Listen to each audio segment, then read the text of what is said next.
It began 50 years ago on a field that became known as the Pit, in a place where religion, scholarship, and athletic pride would all collide to create a legacy never to be seen again.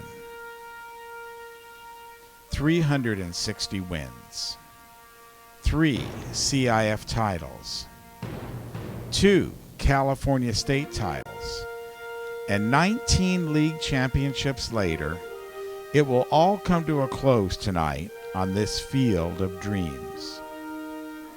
Marijon Ancich is already the winningest high school football coach in Southern California history.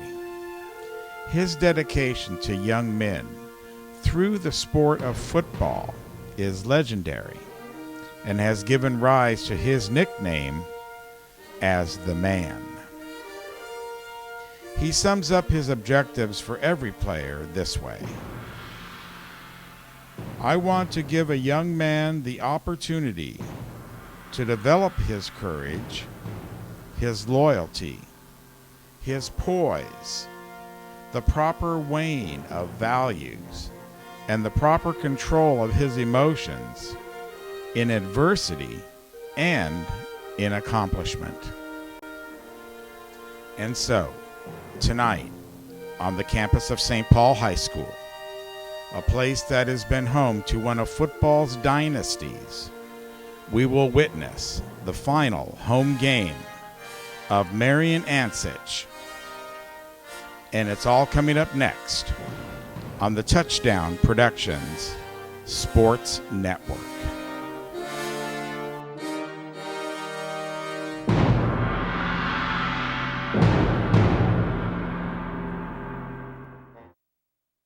When I get out of work, I'm so ready to cut loose. I head up to Commerce Casino. It's got all the party of Vegas, but my buddies are always there. I doubt they ever go home.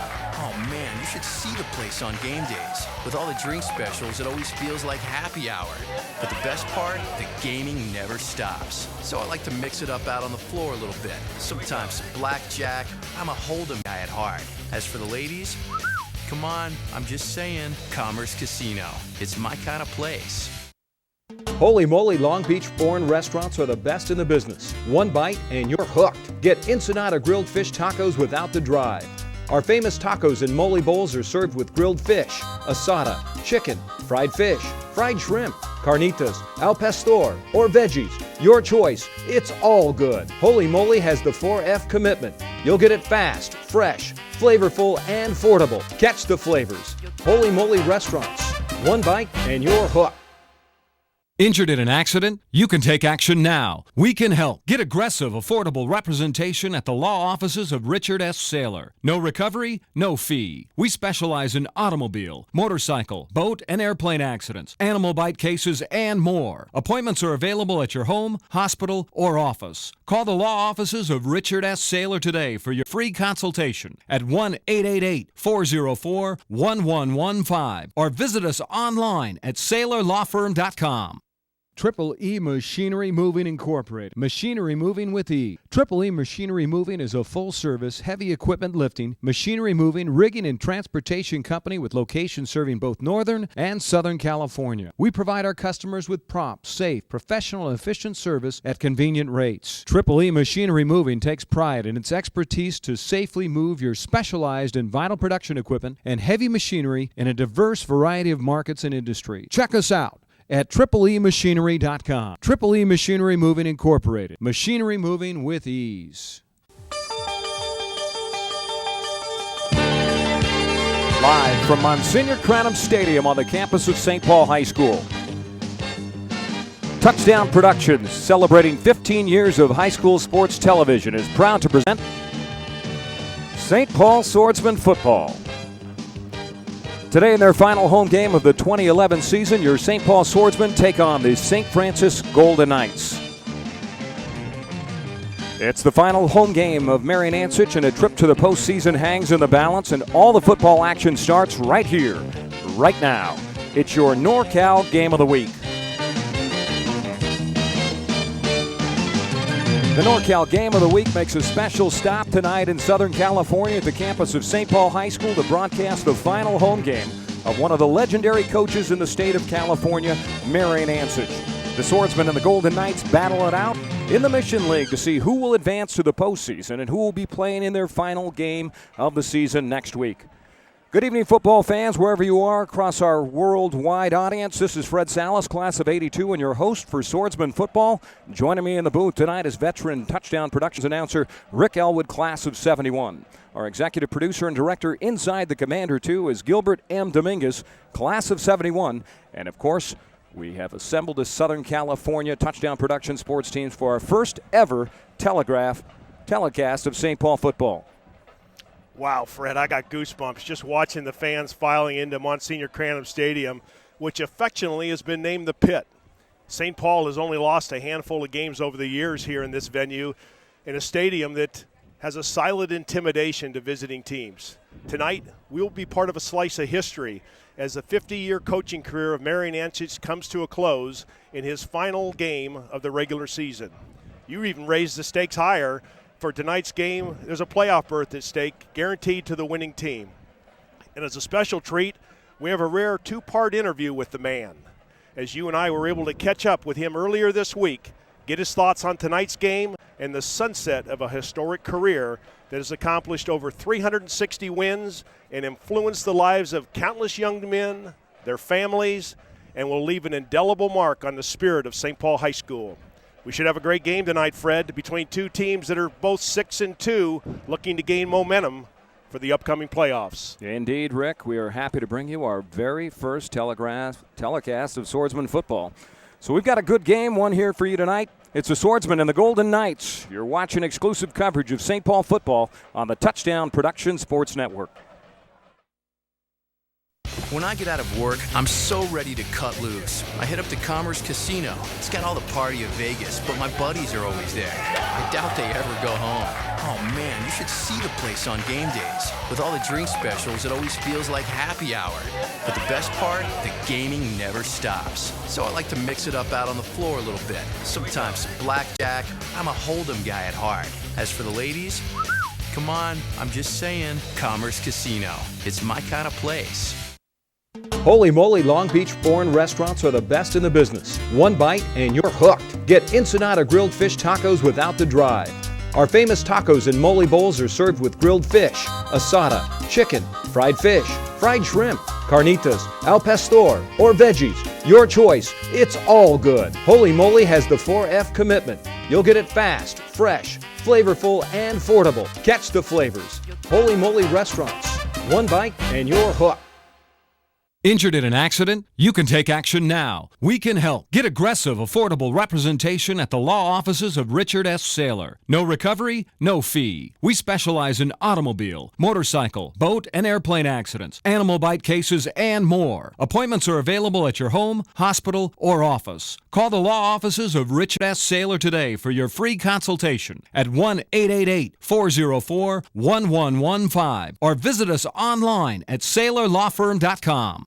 Triple E Machinery Moving Incorporated. Machinery moving with E. Triple E Machinery Moving is a full-service, heavy equipment lifting, machinery moving, rigging, and transportation company with locations serving both Northern and Southern California. We provide our customers with prompt, safe, professional, and efficient service at convenient rates. Triple E Machinery Moving takes pride in its expertise to safely move your specialized and vital production equipment and heavy machinery in a diverse variety of markets and industry. Check us out at triplemachinery.com. Triple E Machinery Moving Incorporated. Machinery moving with ease.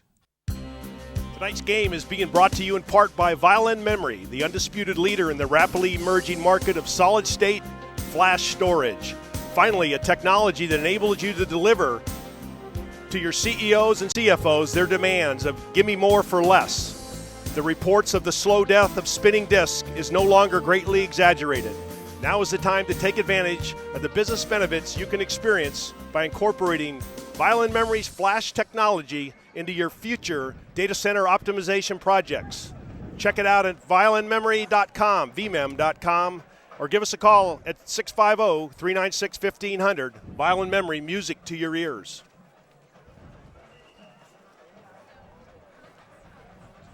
So Back at Monsignor Cranham Stadium here on the campus of St. Paul High School, Fred Salas alongside Rick Ellwood. Glad you could be with us for this Mission League matchup between St. Paul and St. Francis. And let's go up and take a look at the standings. There you see Chaminade on top, Rick, followed by Sarah, the two premier teams in the Mission Football League. And then you look at St. Francis and St. Paul. This game is critical tonight for both teams. Well, St. Francis coming off 2 losses back-to-back, and St. Paul, a tough loss last week, getting down 21-0 to Sarah, coming back and losing it only 21-14. But all the stakes tonight are for the third playoff berth between St. Francis and St. Paul.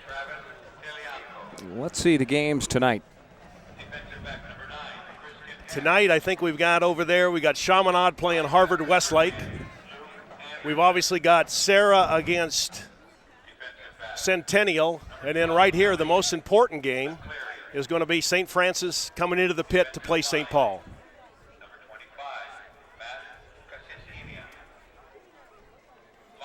Well, we had a chance to catch up with head coach Marijon Ancich and talk to him about his history here on campus, off campus, what he's done for everybody and what he's done for this football program. And let's get right to it.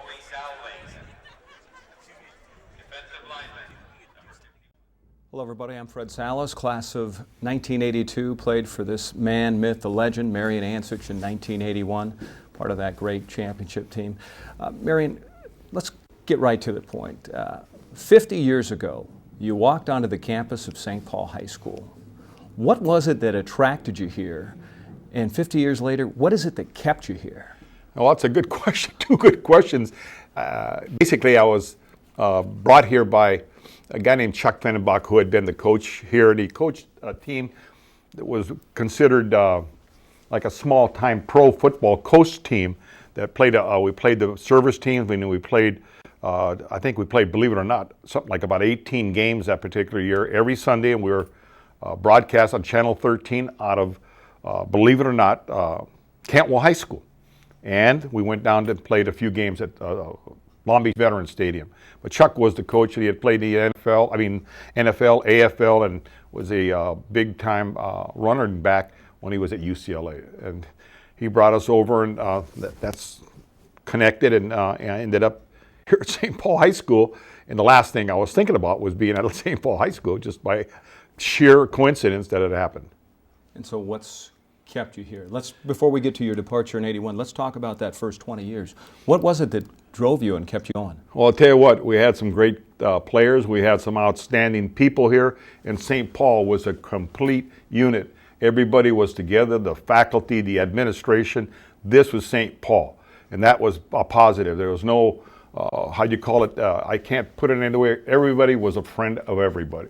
And the administration and everybody that was here was St. Paul oriented. And we had the brothers all here. We had a huge, religious group that was working the school. And we had just very few civilian people, and it worked out really great. And obviously, like I say again, we had some great athletes and got things going. And it was like being home, I'm trying to say. I can't put it any other way. Let's go back to the 60s. What year and what team jumps out at you? Oh, those guys would be all over me.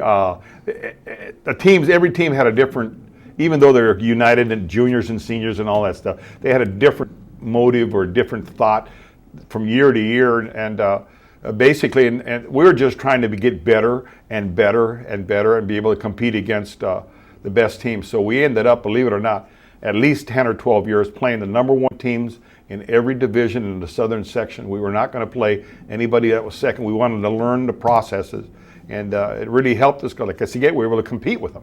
We had enough students and enough guys to compete with them, and that was a positive.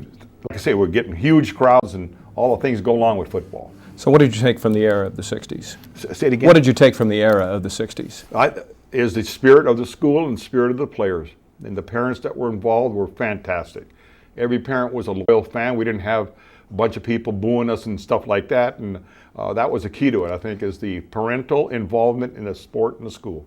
And that kept all the players going. The parents would drive them to make sure they got to practice in time. There was no such thing as missing the practice. Now, if you reflect back a decade later, and you covered the 70s. Is there a particular team? I know the team went to Hawaii in 77. That was pretty special for them. And then came close, Angeles League champs in 78 and 79. What team or what year? When we went to Hawaii, and people don't understand this. I thought they think it was you're going to go there to go surfing or something like that.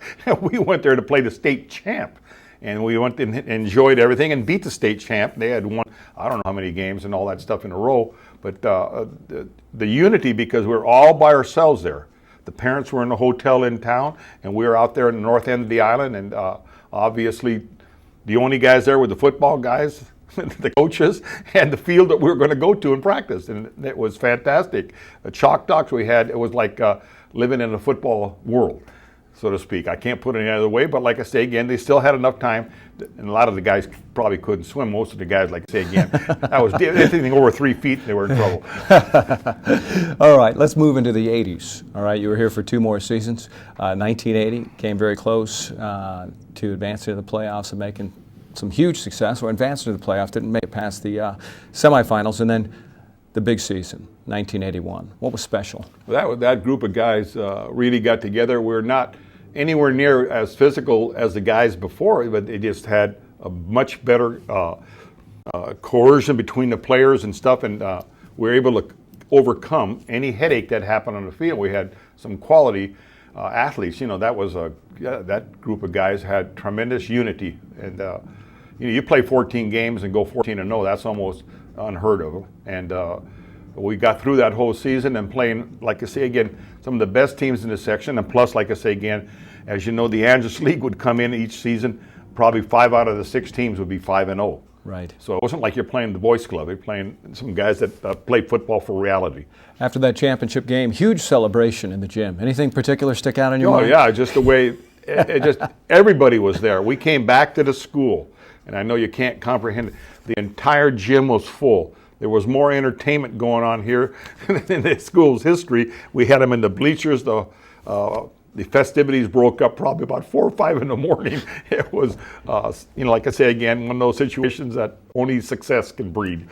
Well, after that success that night, it was a short period of time later we actually left the school for a while. You went to Northern Arizona, yeah, university level, and Cerritos, and then wound up at Tustin. Right. How was that, and how did it differ? Complete change. Tustin High School was had not had a championship team in 31 years, and we got things going, and somehow we got them into the championship game and beat the local team, which was the guys who had pounded on them year in year out. A team called Foothill. We ended up beating Foothill, and they almost tore the school down afterwards because they couldn't believe it. We didn't, believe it or not, public school, we didn't go to class for the first 3 periods the next day.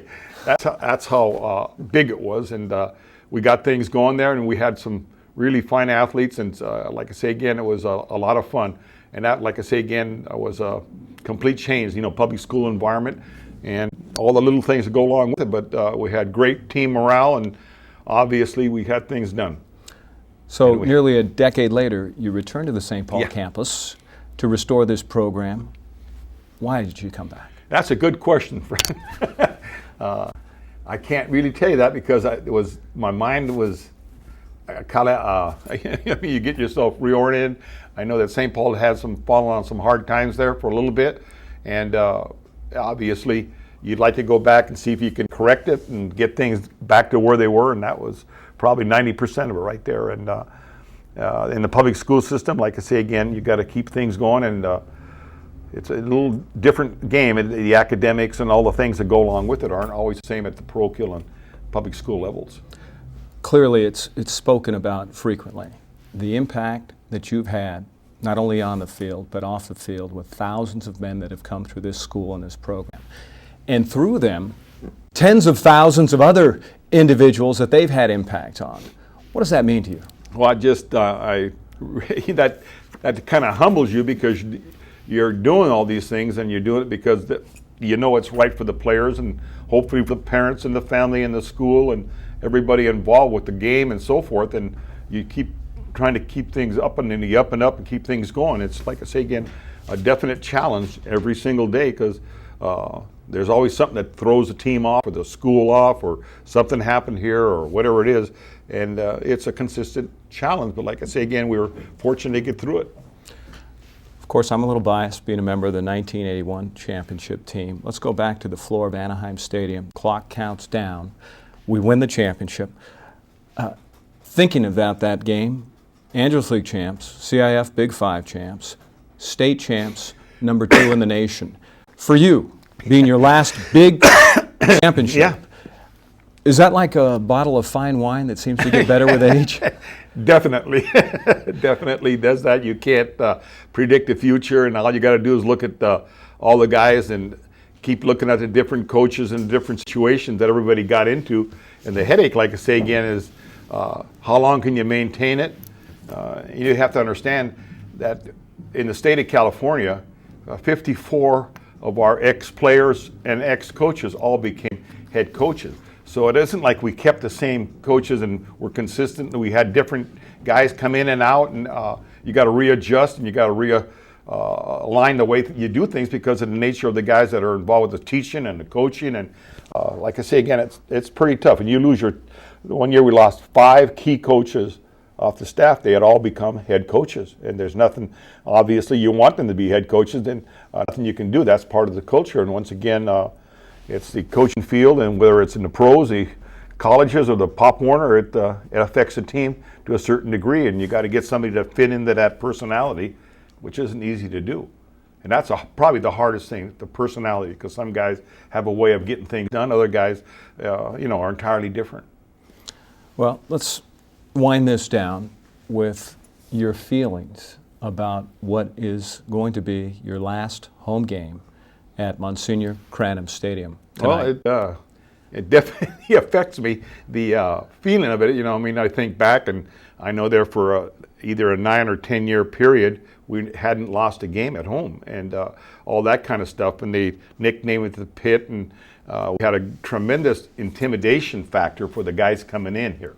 I remember one of the teams, and I don't want to tell you the name of the team, we were ahead 37-0, and it was something like about a minute to go in the game, and they were on our 13, 14-yard line, and 4th down play, and the guy kicked the field goal. You know what I'm saying? And after the game, I went over and I go, Coach, the field goal, I don't get that at all. I thought you guys were going for a touchdown. He says, we wanted to break, because we had 8 shutouts. We wanted to make sure we were not shut out. I go, oh, wow, great. Anyway, I'm just giving an example of the intimidation factor. This is like St. Paul from the start, when they were going to put bleachers on both sides and things didn't work out for us, and we had to bring in the portables and all that stuff. And then after I can't remember what year that was, we had to have enough seats on both sides and in the end zones to hold the crowd. And it was we were packing them in, and obviously the place became, everybody talked about it, whether it was Whittier or Orange County, because we played 2 Orange County teams, Servite and Mater Dei, and they did not want to come here for all the money in the world. And then obviously our friends from Bishop Amat with the Sawdust Bowl and all that kind of stuff created some obvious preparation time. It was, it's a tough thing. This is like home, the field is like home. And that's exactly what we wanted to make it, that nobody was going to foul up our home environment. And that's the way the kids approach it. And I keep reminding them of that. And they got to live up to it. It's hard to do. It's hard to do. Well, Coach, it's been a fantastic run, 5 decades. Oh, wow. You should be proud, and I know that everybody that knows you is proud of you and the impact you've had on everyone that comes to know and love you. Thank you. So thank you, Coach. And I'm Fred Salas. We're going to take a break, and we'll be back with more with Marijon Ancich right after this. When I get out of work, I'm so ready to cut loose. I head up to Commerce Casino. It's got all the party of Vegas, but my buddies are always there. I doubt they ever go home. Oh man, you should see the place on game days. With all the drink specials, it always feels like happy hour. But the best part, the gaming never stops. So I like to mix it up out on the floor a little bit. Sometimes blackjack. I'm a hold'em guy at heart. As for the ladies, come on, I'm just saying, Commerce Casino. It's my kind of place. Holy moly, Long Beach-born restaurants are the best in the business. One bite and you're hooked. Get Ensenada grilled fish tacos without the drive. Our famous tacos and mole bowls are served with grilled fish, asada, chicken, fried fish, fried shrimp, carnitas, al pastor, or veggies. Your choice. It's all good. Holy Moly has the 4F commitment. You'll get it fast, fresh, flavorful, and affordable. Catch the flavors. Holy Moly Restaurants. One bite and you're hooked.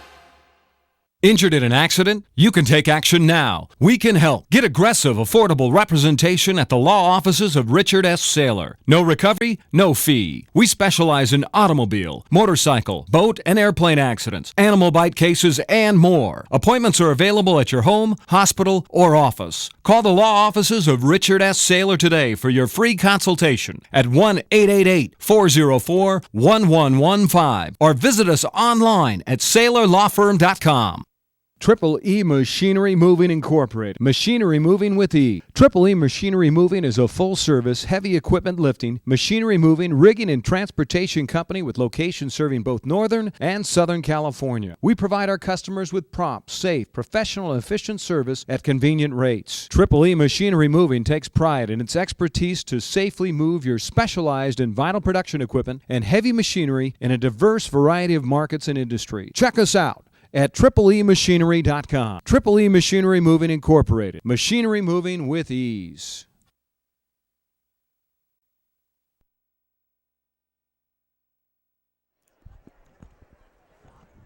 Back at Monsignor Cranham Stadium, Fred Salas alongside Rick Ellwood. Amazing conversation with Marion. We'll have the second half of that conversation with Rick and Marion come halftime. Rick, what did you take away from watching Marion in that interview? Well, Fred, first of all, I think you asked some great questions, and it was all about team. And in his desire to build into the players a sense of urgency, but about taking care of the guy alongside of you. And you were part of that great championship team in '81. You know what that's all about. So I took that away. I also took away that the spirit of a school kind of resides on the success of a football team. I know a lot of parents may not agree with that. Academics should be first. I think he's a strong proponent of academics. But if you look here tonight and you see some of the soul of what football creates, I think Coach Ancich told you that in his interview. And I think he just that's just the basis of what makes up Marijon Ancich. That's his heart. You know, what I took to heart and what's a completely amazing story is the fact that as a 10, 11, 12-year-old, he's making statements that you were working. It's a blue-collar network in the neighborhood. If you could walk, you were doing something productive either to help the family along or actually go out and get a job. And then in the summer, he was up in Washington State working on the ships, catching fish, and then coming down here and becoming a longshoreman after a long period of time. Yeah, Marijon Ancich wasn't a guy that said, do what I say, not what I do. He led from the front, okay? And we knew when he pushed us, Fred, as athletes, he saw something in us that he was trying to develop to get us to go beyond ourselves. And we knew, though, that he had done those same things to get himself prepared when he was an athlete and then as he started implementing his coaching philosophy. We followed. Indeed, and we had a lot of followers here this afternoon for the last football rally here on campus for Marion, and what an amazing afternoon it was. That electricity was flowing in the gym with the entire enrollment here this afternoon. Fred, I've been out of this school for 40 years. Okay, and what a privilege to come back and work with you tonight to do Marion's last home game here in the pit. But the electricity in that arena, and where they play basketball and volleyball, was so powerful. Now, it doesn't take much to move me to emotion. But that had me welled up, and every guy that got up there and spoke from a former class said, guys, you'll never understand the opportunity you have tonight. I wish I could put that gear on. Every one of them wanted to play. And I saw you with your Letterman's jacket, and I think you, number 44, would have stepped in and said, let me play now too, Coach. Yeah, I could still run some patterns. I could still catch the football, and that's a good thing. But let's move towards the game and what the big event is here tonight. St. Francis coming in off of 2 consecutive losses. They started out like gangbusters, 6-0 on their first league game. They come into the Mission League 1-2. We looked at those records moments ago. And then St. Paul, they came out like gangbusters as well. They won 5 straight. Then they lost one, won one, and then lost one last week. Looked like it was going to be a blowout. Then they rallied back, and they just ran out of time. Yeah, they certainly ran into a buzzsaw with Chaminade. That's a powerful football team. So they couldn't hold their own there, and Coach said we just didn't execute the way we had anticipated in practice. And they come back with a victory the next week and then get down 21-0 to Sarah. So tonight, two teams that are hungry. And as you said earlier, a playoff berth at stake. No one wants to have this be their last game. And so I think we're going to see an exciting ball game. St. Francis brings some talented athletes in here. We're going to see a pretty good quarterback in Jarek Leibowitz, a 6'2", 200 or 6'3", 190-pound junior who's got great throwing motion and also can run the ball, and he's got two fine receivers. Well, you mentioned Leibowitz, Rick. 13 touchdowns on the season. That doesn't come easy. And he's been on fire as of late, save for last week. He's got some big targets. And Travis Talianco, 31 receptions, 494 yards coming in. And that's a two-way man. He's also on the other side of the ball as a defensive back and has 34 tackles on the season. Yeah, Travis, number 6, is probably the best athlete on the St. Francis Knight sideline. I was watching him return punts and kickoffs, so he's their go-to guy. He's the guy that they're going to expect big plays out of. But one of the strengths of St. Paul has always been the defense. They lead from the front with defense. So as we watch practice, Fred, and we saw them kind of going through what we would call scout team and running the St. Francis offense, they're well aware of what St. Francis is going to run. Now can they execute? Execution is indeed going to be important tonight. Another thing, Fred, I thought was interesting, we got our hands on the scouting report from St. Paul, and though Jared Leibowitz is a big, strong, hard-throwing, good runner, they believe that if he gets under pressure, he's only completed 47% of his passes. Yeah, he's thrown 13 touchdowns, but they believe if they rattle Jared, they're going to get an opportunity at 1 or 2 interceptions here tonight, which could turn the game around. Now we look on the other side of the football. Paul Tejas runs this offense for the Swordsmen. 62 out of 121 coming into the game with 1,292 yards. He's 6 feet, 167 pounds, just a junior, and he's thrown 10 touchdowns on the season. Just a junior, but he's in his second year. I had a good conversation with Paul yesterday. I pulled him aside and I said, hey, Paul, who runs the offense? And he kind of stopped a little bit and he looked at me and he didn't know me from Adam. And I said, who runs the offense? And he said, well, coach calls the play. I said, Paul, you're in control. It's time for you to step up. You run the offense. If the splits aren't right on the offensive line, it's your responsibility. If your receivers don't come back to the ball, it's your responsibility. If the plays don't come in right from the sideline, Paul, it's time for you to step up in your junior year and make a statement here tonight against St. Francis. Excellent work by you, the former standout wide receiver. Still holds the record for bench press at 295 back in the day, 1970. There's something in me that wants to coach. I don't know what it is. So my kids are grown, but I did coach them growing up. But as I was watching Paul, he's a talented young man. He's got some good receivers. Watch number 27, Zach Ramsey, a kid from St. Bruno's, the leading receiver for St. Paul, and has most of the touchdown catches. Doesn't he have 7 or 5? Okay, and he's a guy that breaks tackles, and once he catches the ball, he makes something happen after. Should be exciting. I think the challenge really is the offensive line. They got to perform tonight. We got some big boys up front. They've got to perform. Well, both teams on the field now. Officials out at the 50-yard line. St. Paul down in their navy blue. And for the St. Francis, the Golden Knights coming in their brown and gold. Gold pants, gold helmets. And this should be a good one. A lot of alumni came back today for the pep rally. And as we mentioned, electric in the gym, and Marion, humility is his friend. Boy, that's a great comment. He's a guy with 360 wins, 50 years of coaching. That doesn't just come easy. But he's always pretty shy and doesn't want to talk about it openly. But, Fred, we got a great opportunity when we did that 2-part interview, and we got him to open up a little bit, got him to laugh, and got him in his own element. So he's quite a man. He's quite a man. Well, looking into tonight's game, we talked about Leibowitz. One person we haven't talked about is Austin De Los Santos. Now, Austin's going to be coming out of the backfield tonight. He's a returner from last year, and he is the St. Francis Golden Knights' primary running back. He has good speed and has carried the ball over 120 times for just over 600 yards. Swordsman comments, we need to punish him, and he will put the ball on the ground. So we'll see if that comes to fruition tonight for St. Paul. So one of the keys to the game we picked up in on the when we picked up the scouting report for this week's game was our backs are against the wall, go play like it. And I think that means stopping a running back like De Los Santos. We're just about set to get this one started. Historic game for head coach Marijon Ancich. Playoffs on the line tonight. The Golden Knights won the toss. They elected to defer. They will get the ball to start the second half. The kicker, Mark Verso, 6'1", 190. He's a junior. We saw the freshman game yesterday. That freshman kicker can put the ball in the end zone, so we'll see what Mark Verso can do.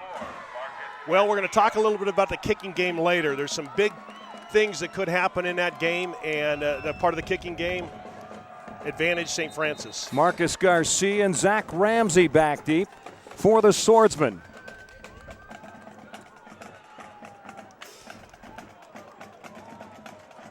From Monsignor Cranham Stadium, it's the Golden Knights and the Swordsmen. Garcia will take it in the end zone, and that ball will come out to the 20, so some contact up front right away. These two teams hungry to play. We had some heavy rainfall about 90 minutes before kickoff. It subsided. It's a clear sky now, and we are set to go. St. Paul has the ball on their own 20-yard line, 1st and 10. We mentioned Tejas, the quarterback. I got a chance to go out on the field early. There are some bad spots around the middle of the field, but other than that, the field's in good shape. Shouldn't cause a problem. David Cabral in the backfield along with Michael Ortega. He's the deep back. Cabral, the man in motion, 1st and 10 from the 20. Tejas, quarterback keeper. Gain of maybe 5 on 1st down, so not a bad start for the Swordsmen.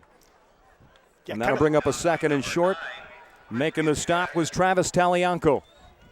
Kind of an unusual first call. Usually they run 37-36 power, but I like that where you get Paul to the perimeter, get him hit, maybe takes a little bit of that nervousness out of his body and kind of gets him settled down. Swordsmen run in the plays. Unlike a lot of teams that send their quarterback to the sidelines back and forth, Swordsmen bring their plays in with their wide receivers. Derek Alegos coming into the game along with Ellis Gilmore. And Fred, that has presented a problem because between the sidelines and the huddle, some of the plays have gotten lost. So they got to communicate better. That was something I talked to Paul about, Paul Tellez about too. He's responsible for making sure those plays and the audibles are correct.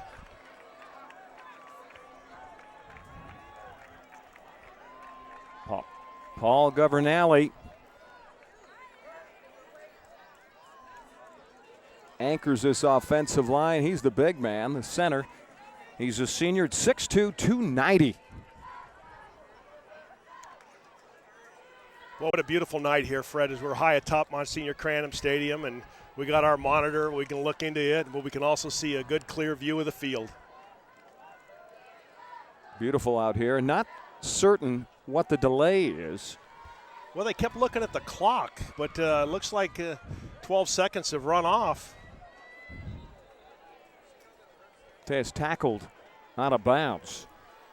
So here we go. We're set to play. 2nd and 6. Tejas given 4 yards on the keeper.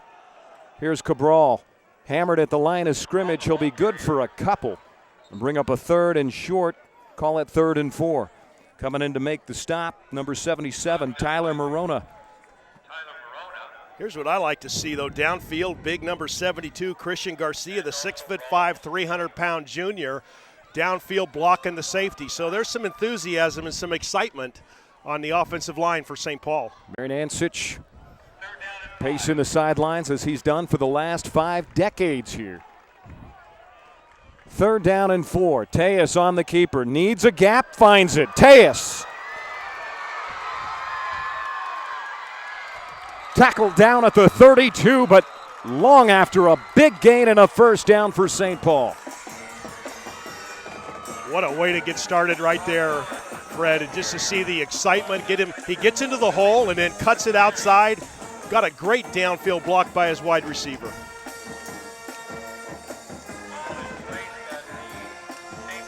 So let's watch this. Keeper all the way. Looked like option. Paul just gets in there, turns it upfield. Nice block downfield by Ramsey. And can't outrun the St. Francis defender, but a nice gain.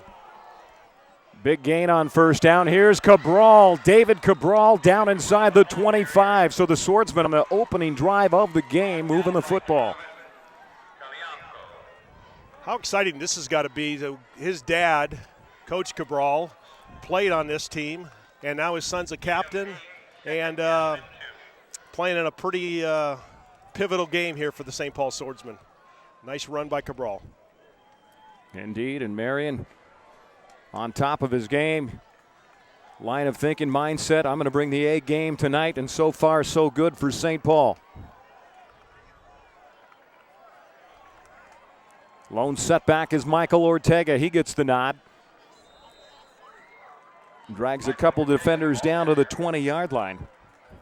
Luke Anderson in on the stop along with Tyler Morona. Big Tyler just shed his offensive tackle and got in the backfield and shut that thing down for no play.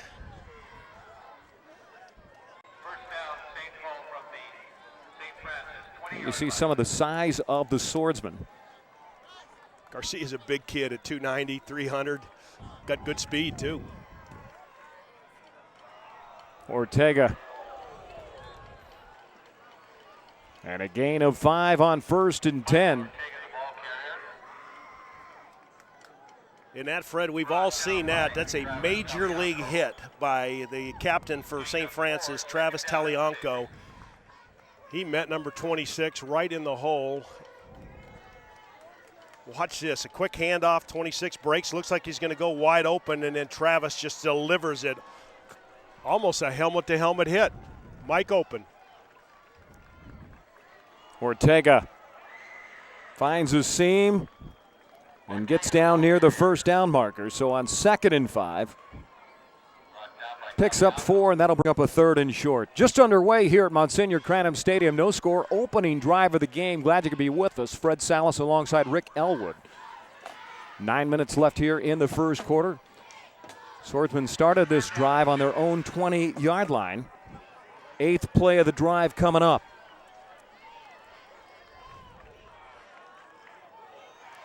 Ortega and Cabral in the backfield. This will be Cabral. Gets around the corner. Beat Raul Castillo, but he couldn't get away from Ryan McAleenan, the linebacker.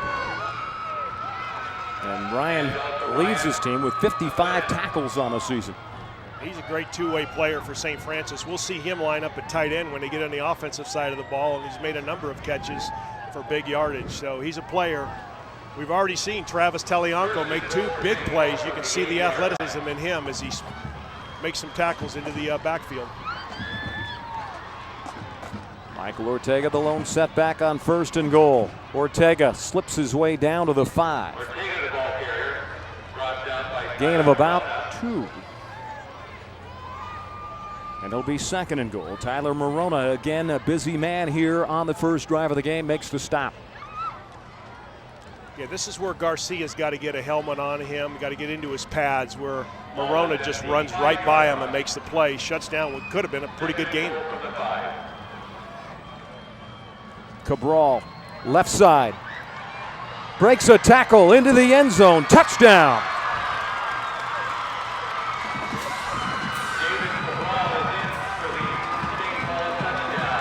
Well, the old coach's son did good well there. Cabral into the end zone, broke a tackle.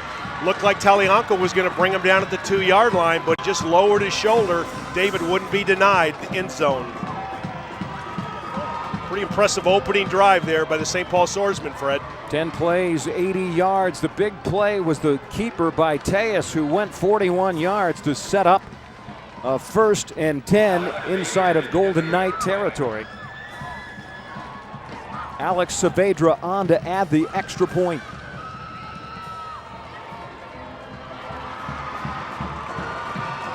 And it's good through the hold of Ellis Gilmore, the wide receiver. So 7-0. St. Paul takes it 80 yards, and it's capped off by a 5-yard run by David Cabral.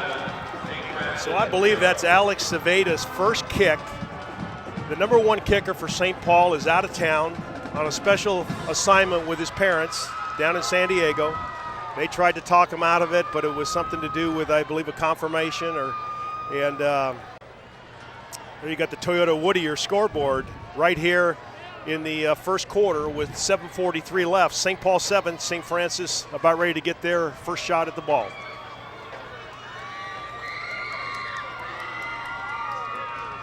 And we're going to get a look at Gerald Leibowitz, but let's take a look at Cabral's run one more time.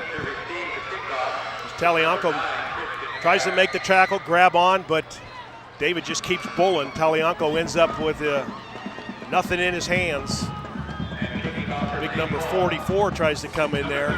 Joey Dowling. Joey Dowling, another one on the roster. He has 66 tackles, and he wasn't going to let him walk in scot-free. Well, now we'll get a shot at that St. Paul defense. Daniel Aguilar set to kick off for St. Paul. He's a sophomore. End over end kick taken at the 18. This is an athletic man, De Los Santos, and a penalty marker down. Austin De Los Santos, not listed as a kick returner. One of the up men comes up with it. And we'll check the call.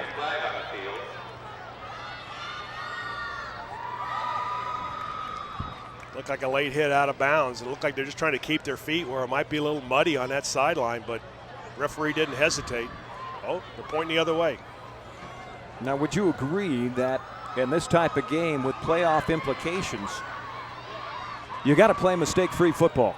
Absolutely, Fred. I mean, it goes without saying, and coaches say it all the time, guys, we can't make mistakes and expect to win. But how do you take a 14, 15, 16-year-old who's got a earphone in his head most of the time today in 2011 and talk him into being mistake-free? So a chop block, personal foul.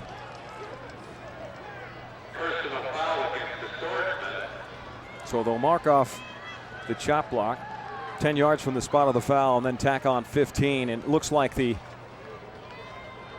Golden Knights will get some decent field position. They spot the ball just inside the 30. We'll call it the 29, and that's where Jared Leibowitz and St. Francis will go to work.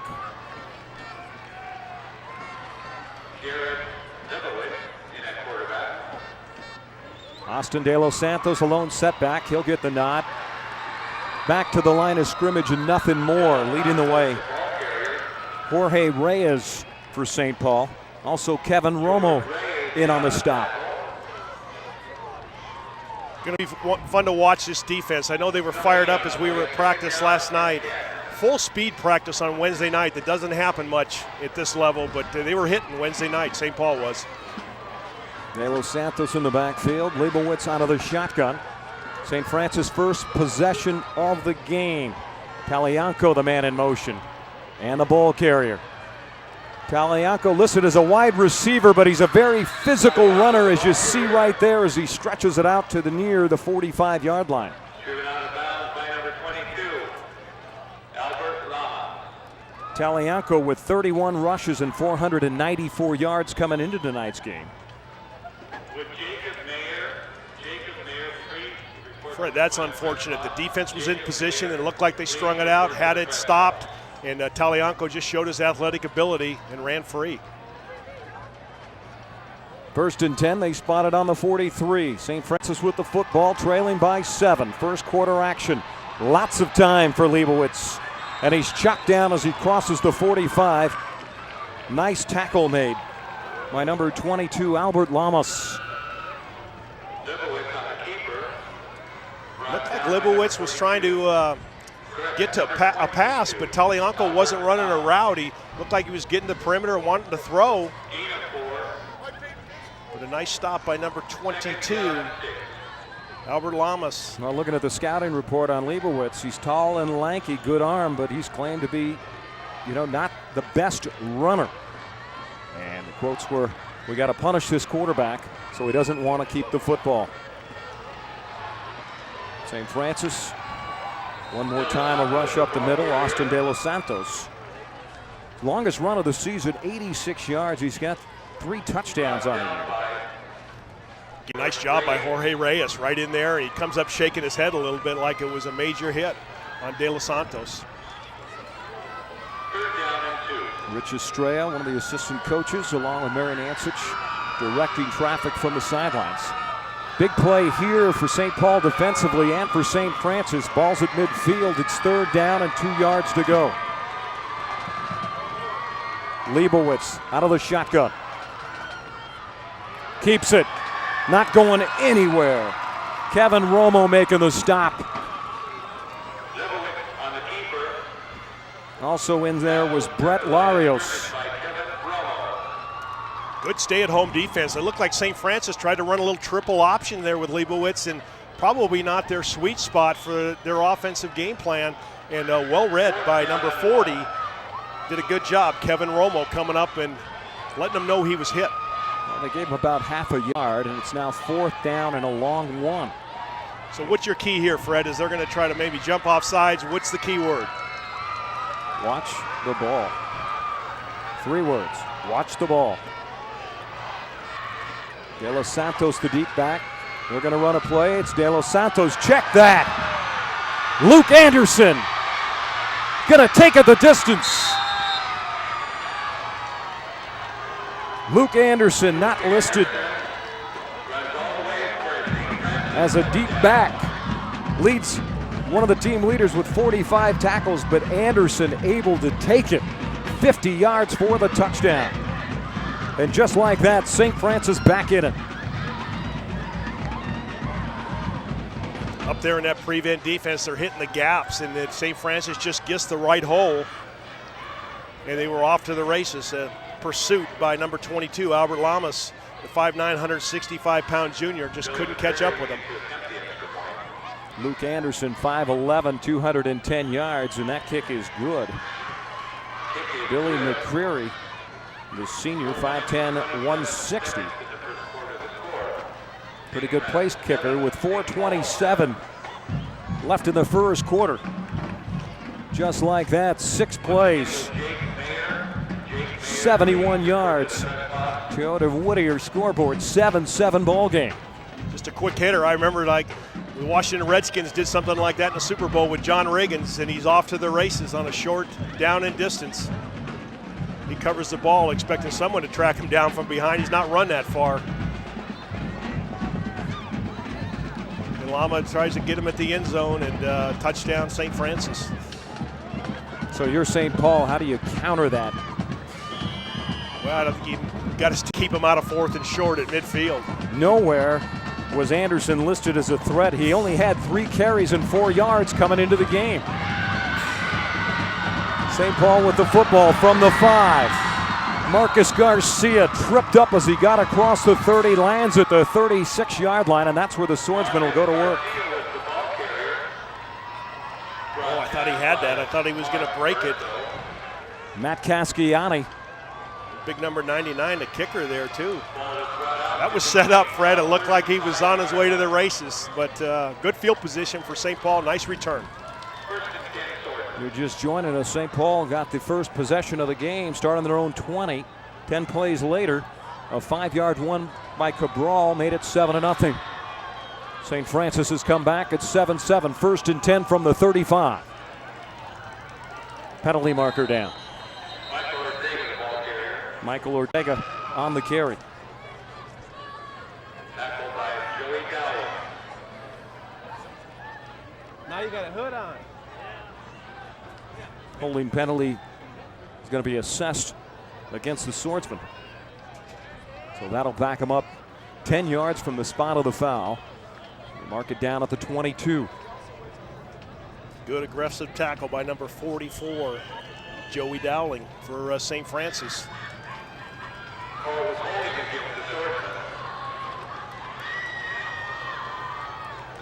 So the Swordsmen in a bit of a hole. Tejas running the offense. And a slick turf downstairs. Michael Ortega gets the carry. And he'll pick up maybe a couple. Luke Anderson in on the stop. Brought down by Luke's doing it both. He gets a quick hitter, goes 50 for a touchdown, now making a play on defense, as you said, kind of slick at that part of the field on the 25-yard line because of the rain earlier. And we haven't seen St. Paul throw the ball yet. Maybe this is the first opportunity.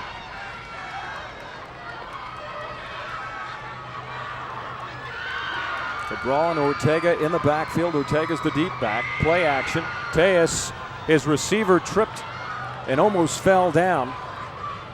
And that pass will go incomplete. Zach Ramsey, the Swordsman's leading receiver, was the intended target. And Marion given directions now. It's again to Derek Gallegos and Ellis Gilmore.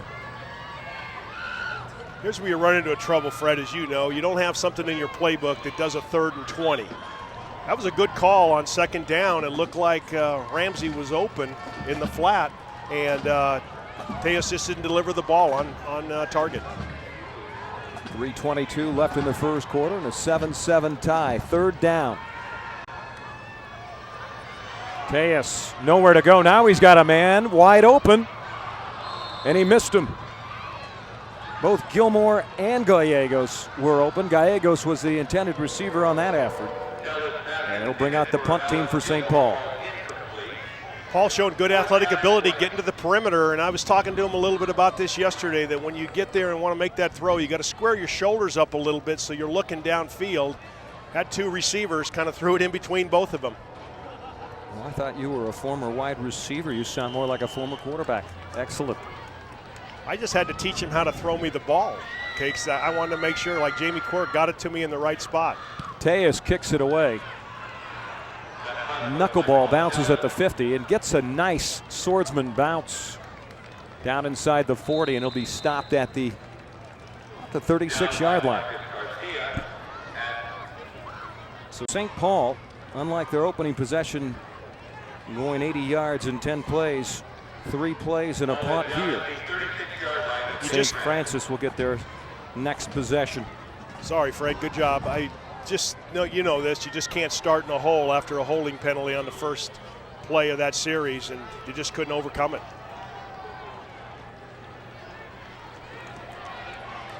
Spotted on the 36, it's 1st and 10. Leibowitz running the offense. De Los Santos, the man in motion.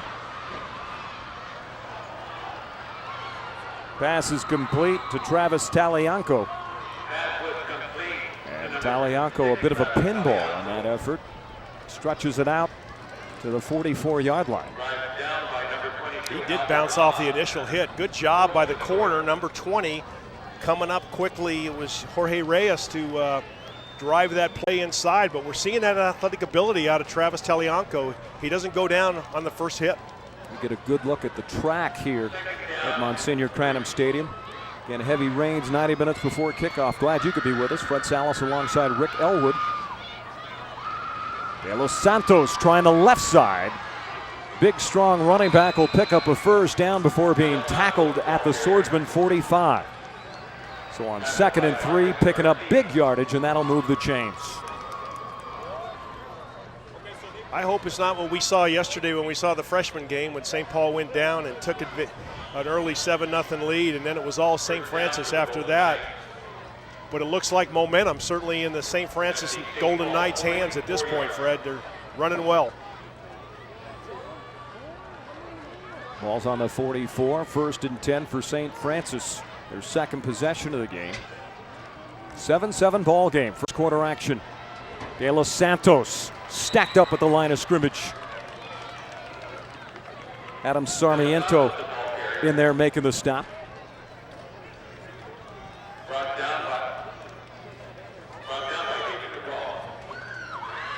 David Cabral in there helping out. So here's just a quick handoff to De Los Santos, just turning handoff. Good defense by St. Paul, not getting pushed back. I guess it was number 31 or 34, David Cabral. They'll give him 2 on first down. 2nd and 8 out of the shotgun. Play action. Leibowitz. Screen to the left side. This is Nathan Clark, backup running back, who comes in to make the catch. And with all that, he'll gain 2. Swordsman defense standing tall right here on this second set of downs. I like the discipline on that throwback screen. The guys were in position, the defenders, and they made the play, holding it to just a couple yards. So that shows good discipline and good scouting report as they prepared for this week's game. De Los Santos tackled in the backfield. Big play by the Swordsman. Kevin Romo, the senior defensive end. And that's just what the doctor ordered. That's a major league stop right there by Romo. Nice job by number 40, 5'10", 182 pounds, senior. Well, decision time for St. Francis. Watch it again. It's a turn and quick handoff, but Romo gets in the gap and reads it. Guy does an uh-oh blocker and look out, and Romo just runs right by him. That guy's not going to like to watch that on film on Tuesday. St. Francis elects to let the clock run out. So after 1 quarter of play, St. Francis 7, St. Paul 7. And there you look at our line score, the Toyota of Whittier's scoreboard. Glad you could be with us for this historic game. Marijon Ancich with 360 victories, playing his last home game. Well, I think he's hoping it's not his last home game. If they can stretch it out into the playoffs and bring somebody in here. But like he was telling you yesterday, Fred, teams avoid playing in the pit. They'll take them to junior colleges or different venues just to not have to play St. Paul here in Monsignor Cranham Stadium. We talked about this yesterday, back in 1981. 1981, Marijon Ancich could count on one hand how many times he had lost here. 4 times. 4 losses in a 20-year stretch. And here it is 30 years later, 50 years later. That number's increased a bit, but still on the winning edge of his 1-loss ledger. And on 4th down, St. Francis elects to kick it away. Watch the fake. Escarunas with the kick, a spiraling kick right in the direction. Well, it looked like it was going to go into the hands of Marcus Garcia, and instead of taking the catch, he lets it go, and it's going to be down at the 5-yard line. So the Swordsmen will have their work cut out for them. 95 yards to trek in order to get in position to score. Maybe a good choice to not catch the ball inside the 10, hoping it would bounce in the end zone. But with the rain we had, Fred, I think it softened up that end of the field, and the Swordsmen just didn't get the elongated bounce into the end zone. So Forrest Ascaruns able to bury the Swordsman deep with a decent kick. And that's where St. Paul put it in play. 1st and 10 from their 5. David Cabral trying the left side, and there's not a lot of room there, but able to get a little bit on the ground. And once again, the busy man, Tyler Morona, that big senior at 6'5", 235. You know, Paul Governelli, his mom told me it's a good Italian name. They're from the East, leading the way.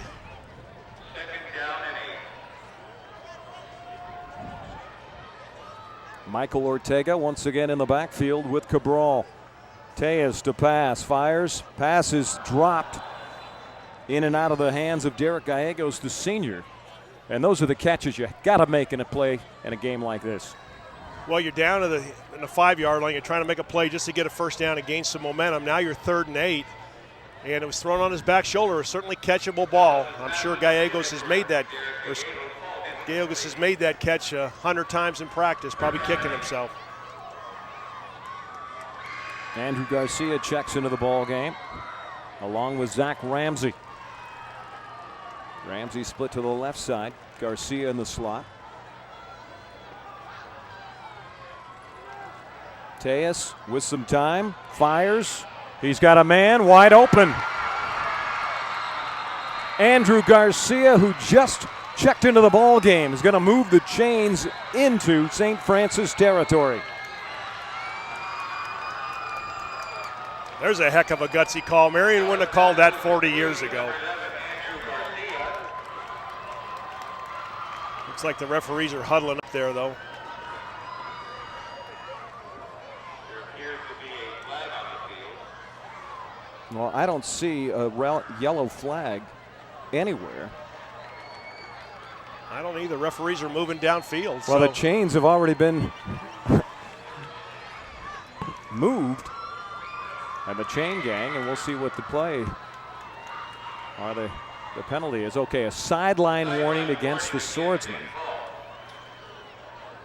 So they'll get one warning, and then it'll start to cost them yards.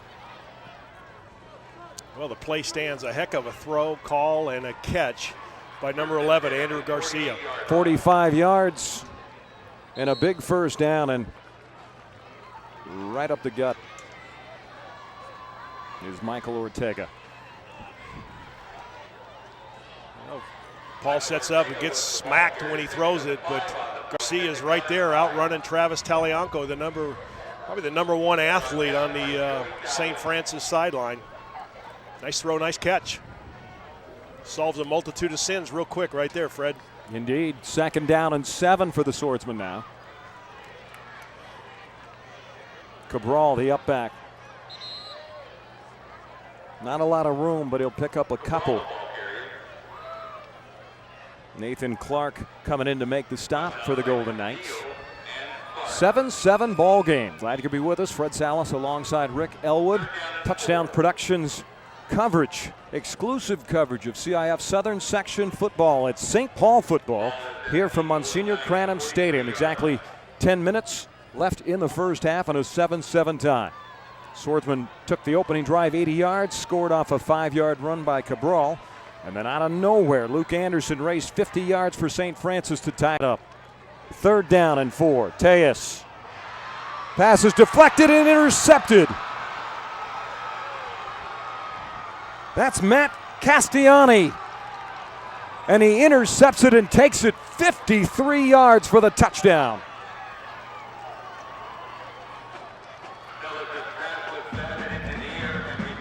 Batted into the air, and number 25 is just there at the right place at the right time. Matt Castiani picks it out of the air, goes to the highest point. Looked like Tejas was just trying to feather a ball, just throw it up over the top of a defender and just didn't get it high enough. They had a quick screen set up to the right. What do you think Marion told him when he came to the sideline? I've been part of those conversations. Maybe some of that can't be said on public television. Well, there you go. Either way, 53 yards unofficially for the pick 6. Bill McCreary, the senior, on to add the extra point and make it a 14-7 game, and he does just that. And you're right, you talk about the touch. Tejas has got the passing arm going. He's a junior at the Toyota Whittier scoreboard. There you see the line score. And St. Francis takes their first lead of the night. We'll see if the Swordsmen can rally back. Those are the kind of quick touchdowns, Fred, that just can kind of break your will when you're moving the ball. You got some momentum going on offense. You make a mistake, and they make a great athletic play. You got to hand it to St. Francis, a tip and a recovery. And Cassiano just goes the distance for the touchdown. It looks like Coach Ancich is either having a little trouble there or frustrated by what he just saw happen. Mark Versal will kick it off. The swip kick taken by the up back, Kevin Romo. And Romo gets it across the 40-yard line. So the Swordsmen will have some good field position. So that low squib kick an advantage for them. But you go back to that touchdown, and you're right, they had the momentum. They're moving the football for just the 2nd time tonight on their 3rd possession. And then they throw the pick. And a very athletic play by Cassiani. Well, it'll be interesting to see how Tejas responds now. Again, we talked about him being a junior. He's got 1 year under his belt. He's missed some key passes, thrown a nice one, and then had that interception go against him. St. Paul back to the ground.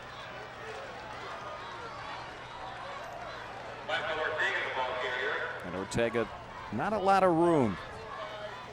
Tyler Morona. You've called his name way too many times for a big defensive lineman in the backfield.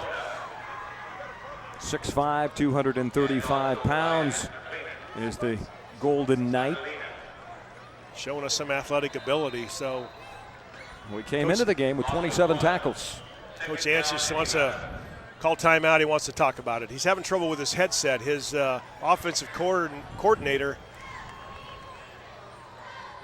is up in the scissors and can't get a message down to Coach Ancich. He's having trouble with his headset. Timeout on the field, 14-7. St. Francis just taking the lead. As we looked into this, the keys to victory earlier, Fred, we talked about on offense, St. Paul has got to make great plays, find open spaces, and the blockers got to stay low and stay with the play.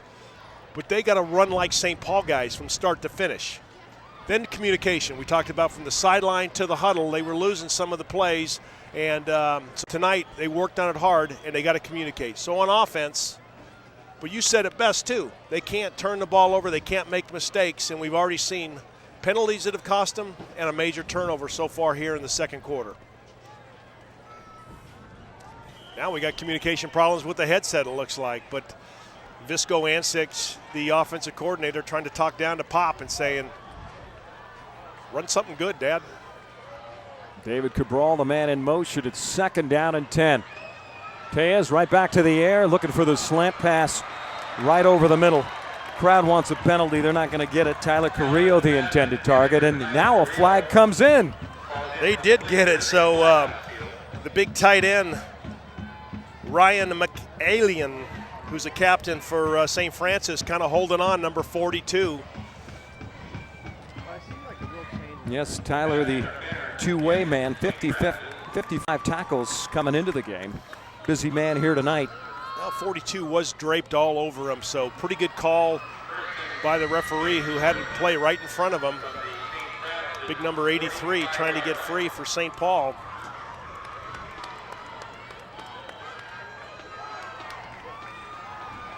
So advantage St. Paul there.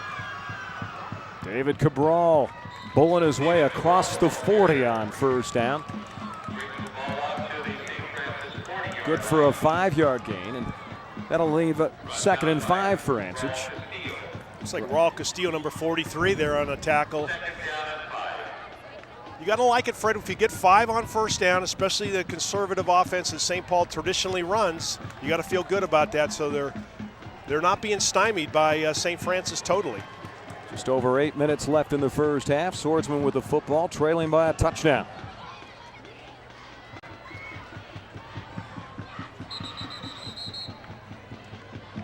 Big number 77 in there again, trying to just wrestle the ball loose. Number 77, Tyler Morona. And Michael Ortega once again getting the nod. He's been pretty busy here in the first half. Got to think they're in 4-down territory here, Fred, if they don't get a 1st down and 3rd and 1. Wouldn't you think? Or Indeed, it's a sloppy field right now. So big play for St. Paul, 3rd and 1. Cabral needs to get outside. Tries to. He needs to beat his man. He does, and that'll move the chains. A very good effort by Cabral and a good stop. Right place at the right time, Travis Talianco, but not able to keep Cabral from crossing the 35. that's twice that David Cabral has not been denied by Travis Talianco. Once when he went in for a 5-yard score, and they're wrestling to get a 1st down, a key 1st down for St. Paul. But great athletic ability by Travis, and we knew that coming in, Fred. He's probably the best athlete on St. Francis's team. Well, David Cabral, 40 carries coming into the game, 243, but he's got a 6-yard average. 1st and 10, it's on the 34. Play action, Tejas looking. He's got time, he's got a man, and he just can't get him. Pass was intended for Carrillo, the senior tight end. And it'll be incomplete and bring up a 2nd and 10. Good route by Carrillo, running to his little flag route. Outruns the defender, and Paul just, probably that ball gets a little wet, it gets heavy, and it just doesn't spin out of your hands probably as comfortably as it does on a dry night. Same problem that I'm sure Jacob Leibowitz for St. Francis is going to have. Jared Leibowitz, excuse me. 2nd and 10. Ortega. Gain of 5. And Ortega, as I mentioned moments ago, busy man. You got to look at the offensive front for the Swordsmen. Really anchoring them is Paul Governale, but you also have the big man in Eric Sanchez. He too was a senior, 5'10", 241. Well, and you got big Christian Garcia, the 6'5", 300. Even though he's young, St. Paul's offensive line is big and physical and should dominate the line of scrimmage. Well, 3rd and 5. We'll see if they do here. Cabral and Ortega in the backfield. Play action by Tejas. Tejas will keep it. He'll pick up the first down and more as he gets to the 16. Tremendous athletic ability by Paul Tejas, and kind of a run-pass option. Sees the pass is not there and pulls it down and just sprints by number 10 for the Golden Knights, Luke Anderson. Gain of 13 on the keeper by Tejas, and that's a good, safe, smart play. Look down the field, there's nothing there, and he takes off. Watch this, Paul just rolls to the right, he looks, and now he just makes a good athletic move, gets upfield fast. 1st and 10 for the Swordsmen. And a loose football.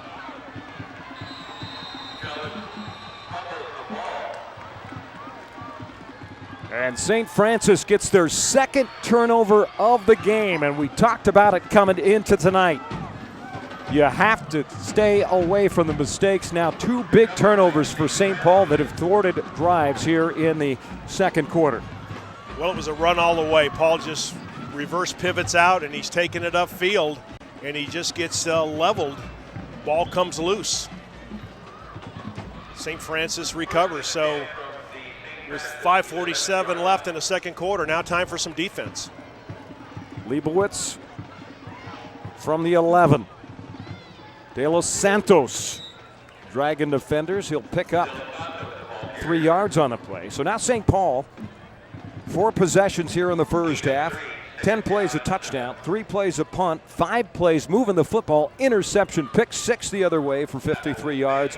6 plays from their own 41. They get it down to the 16, and then they fumble it away. And I'm looking at the sideline and watching Coach Ancich, and he's not happy.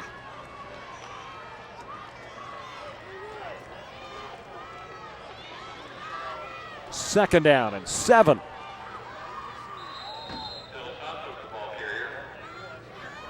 De Los Santos, another carry, this time to the right side, and that'll be enough for a first down and move the chains with 5 minutes left in the first half. And you get this feeling that St. Paul can move the ball, and the only team that's going to beat them tonight is themselves.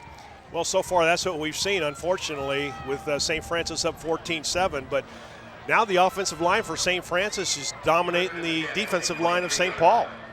1st and 10 from the 23.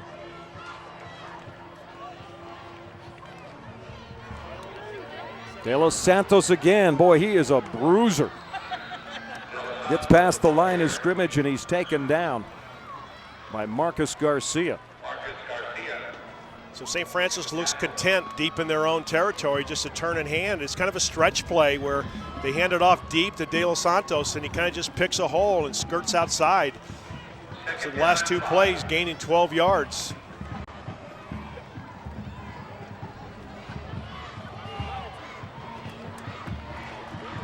Zach George, big number 74, one of the anchors for the Golden Knights on offense.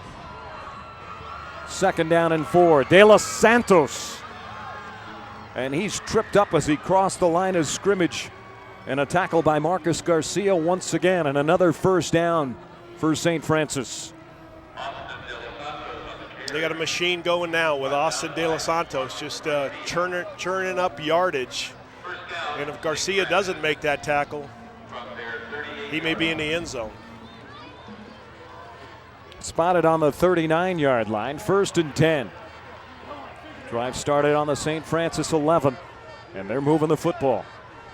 Just inside 4 minutes left in the first half. They lead it 14-7. De Los Santos once again, the workhorse here in the 2nd quarter for the Golden Knights. He'll stretch it out to the 45. Nick Downs makes the stop. First time we call Nick Downs number 32, and he's a big athletic junior linebacker. He's a guy that coach was challenging earlier in practice on Wednesday that he's got to step up and make plays because De Los Santos is going to carry the ball and punish you on offense. You got to look at a moment ago. Joseph Maroney, number 73, and again Zach George, number 74, both seniors at 6'2", 6'2", 265 and 260 respectively. 2nd and 4, De Los Santos. And that's what the Swordsmen needed on this drive. And again, stepping up and making a big play, Kevin Romo.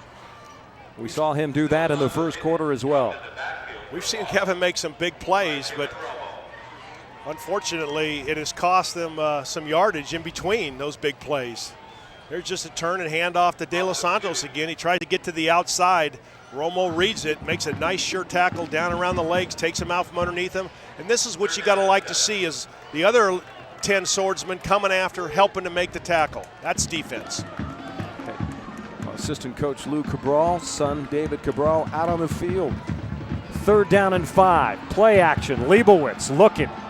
He's got a man deep downfield who makes the catch.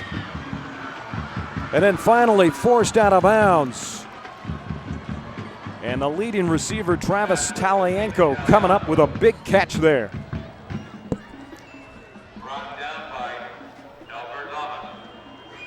You see the athletic ability of number 4, Jared Leibowitz, who just gets to the perimeter.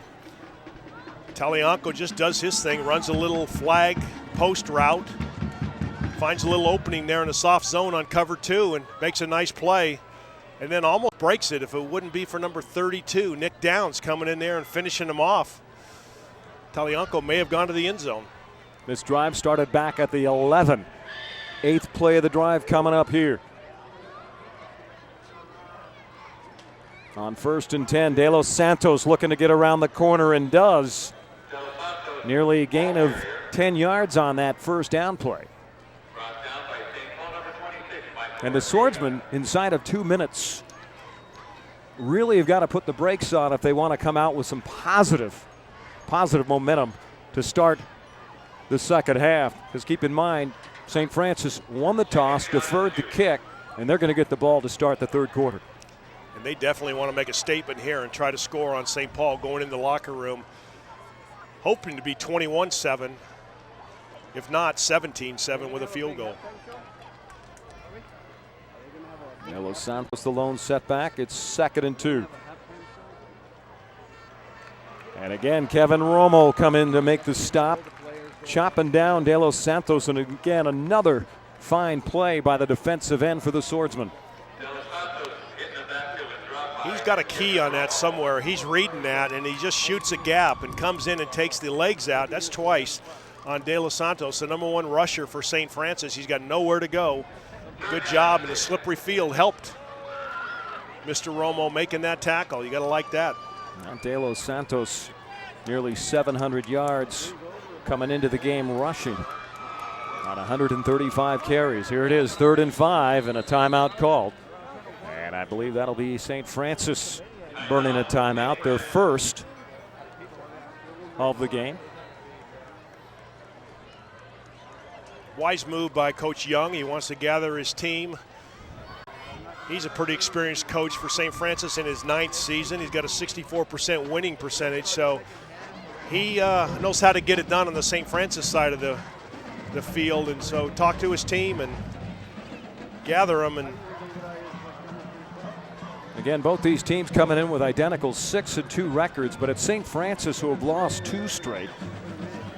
The Swordsmen, meanwhile, started off 5-0 before losing last month to Chaminade, 31-6. Then they came roaring back against Cathedral, meet them 38-0, and then lost last week to Sarah, one of the number 1 teams in the Mission League, 21-14.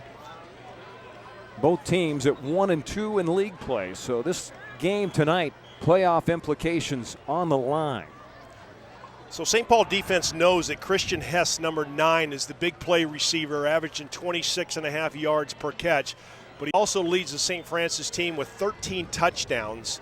So he's the go-to guy for Jacob Leibowitz in this kind of situation. So watch number 9, who's down here on the bottom of your screen. Tommy Sheeper Also in there to the left side. Leibowitz. Incomplete on third down. So your head coach, Jim Bonds, for St. Francis, is this 2-down territory for you? He had the play there. Joe Mundell was, Joe Muddy, I guess his name is, I'm sorry, and was in the zone there, and Leibowitz delivered the ball, and Joe, number 81, just couldn't keep his feet. So pretty good call by St. Francis, but good defense by St. Paul to cause him to go incomplete. 1:05 left in the first half, 14-7. The visiting St. Francis Golden Knights lead it. Big fourth down here for St. Francis. St. Paul needs a stop. And they tried to get him to jump, and they burned their second timeout. I don't know. The penalty flag came out before the signal for a timeout, but they're going to give. Well, now they're going to wave it off. What'd I say? It's Jim Bonds, the head coach of St. Francis. So key stop here, Fred, you know, in fourth and got 1:05 left in the second quarter. You just can't go down by more. So they come out of the timeout and they kick the ball, or do they go for it in fourth and 5? I think I was watching their kicker before the game. I don't think that's a strategy that St. Francis is going to do here. They got two talented receivers. Number 6, we've seen Travis Talianco, who's quite an athlete. And then number 9, Christian Hess, a 6'2", 195-pound senior. So I believe they're going to try to hit that little open zone where they just clear the linebacker, and it's an open zone because it looks like St. Paul is playing that soft cover 2. And they have been playing soft tonight. They have yet to show us or anybody that they can stop the pass, although Leibowitz has yet to try and throw it deep other than the one strike he had earlier in this quarter. Well, St. Paul came into the game thinking that because Leibowitz was not quick of feet, that they could pressure him and then force him to make an errant throw and they could get an interception. Unfortunately, that's only worked on the St. Francis defensive side of the ball. Very cool night here in Santa Fe Springs, California. Glad to be with us. Fred Salas alongside Rick Ellwood. Touchdown Productions coverage of St. Paul Swordsman football. Swordsman trailing by a touchdown 14-7 to St. Francis, who has the ball on this 4th and 5th play. Leibowitz all day to throw. Throws a strike. Cabral makes the catch. Pass is complete to Joe Moody. Nice tackle in there by the coach's son, David Cabral. What a key stop. If he would have had one more step, that receiver, he would have been gone because it was wide open. So good coverage by David Cabral, knowing the down and distance, making the tackle just inside the first down marker. David Cabral, a two-way man here at St. Paul, both defensively and offensively. Now the guessing game starts, Fred. Do you kind of open it up knowing that St. Francis is going to get the ball starting the second half, or do you play conservative? This is for all the marbles. You got to throw it down the field. You got to try and move it. And they give it to Cabral, who's got to be a little gassed, just coming off the defensive side of things, and made the tackle. And we'll watch it again, give you an idea, and to give him the ball right off the bat. Good delivery by Leibowitz. Good catch. Thrown a little bit behind the receiver, but nice job by Cabral. You see the receiver try to stretch it out, but he's about 5 yards short. But valid point by you. There's Cabral right there making a great play. Then he goes right to the offense. So maybe he doesn't have that much energy. And the Swordsmen with 2 timeouts elect not to use one. Now 20 seconds left in the first half, and they're going to be content to run it out here and use Ortega. And that should be the final play of the first half. The thing I don't like about that, and again, I'm going to challenge Coach, is I know bad things can happen. You just made a great stop on 4th down. But now St. Paul goes into the locker room, doesn't have momentum, and St. Francis is going to get the ball coming out for the second half. So, but with 55 seconds, there wasn't much opportunity there, Fred. Well, the Swordsmen beating themselves in the first half with 2 turnovers, a pick 6 that went the other way as you look at our Toyota of Whittier scoreboard.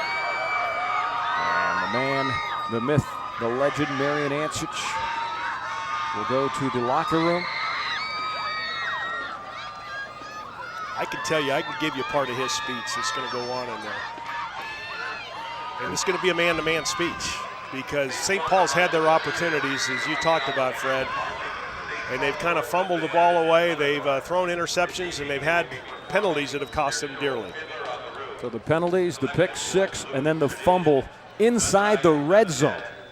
And that's the difference in the ball game right now. So 14-7 in favor of St. Francis in this Mission League battle. You're watching exclusive coverage of St. Paul football on the Touchdown Production Sports Network.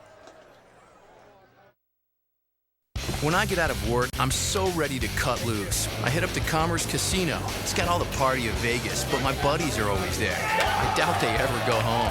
Oh man, you should see the place on game days. With all the drink specials, it always feels like happy hour. But the best part, the gaming never stops. So I like to mix it up out on the floor a little bit. Sometimes some blackjack. I'm a Hold'em guy at heart. As for the ladies, come on, I'm just saying, Commerce Casino. It's my kind of place. Holy moly, Long Beach-born restaurants are the best in the business. One bite and you're hooked. Get Ensenada grilled fish tacos without the drive. Our famous tacos and mole bowls are served with grilled fish, asada, chicken, fried fish, fried shrimp, carnitas, al pastor, or veggies. Your choice. It's all good. Holy moly has the 4F commitment. You'll get it fast, fresh, flavorful, and affordable. Catch the flavors. Holy moly restaurants. One bite and you're hooked. Injured in an accident? You can take action now. We can help. Get aggressive, affordable representation at the law offices of Richard S. Saylor. No recovery, no fee. We specialize in automobile, motorcycle, boat, and airplane accidents, animal bite cases, and more. Appointments are available at your home, hospital, or office. Call the law offices of Richard S. Saylor today for your free consultation at 1-888-404-1115 or visit us online at saylorlawfirm.com. Triple E Machinery Moving Incorporated. Machinery moving with E. Triple E Machinery Moving is a full-service, heavy equipment lifting, machinery moving, rigging, and transportation company with locations serving both Northern and Southern California. We provide our customers with prompt, safe, professional, and efficient service at convenient rates. Triple E Machinery Moving takes pride in its expertise to safely move your specialized and vital production equipment and heavy machinery in a diverse variety of markets and industry. Check us out at triplemachinery.com. Triple E Machinery Moving Incorporated. Machinery moving with ease. Tonight's game is being brought to you in part by Violin Memory, the undisputed leader in the rapidly emerging market of solid-state flash storage. Finally, a technology that enables you to deliver on your CEO and CFO's demands of give me more for less. Check out Violin Memory on the web at vmem.com or give us a call at 650-396-1500. Violin Memory, music to your ears.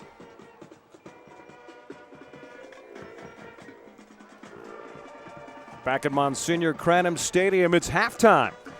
14-7 in favor of the visiting St. Francis Golden Knight over the St. Paul Swordsmen.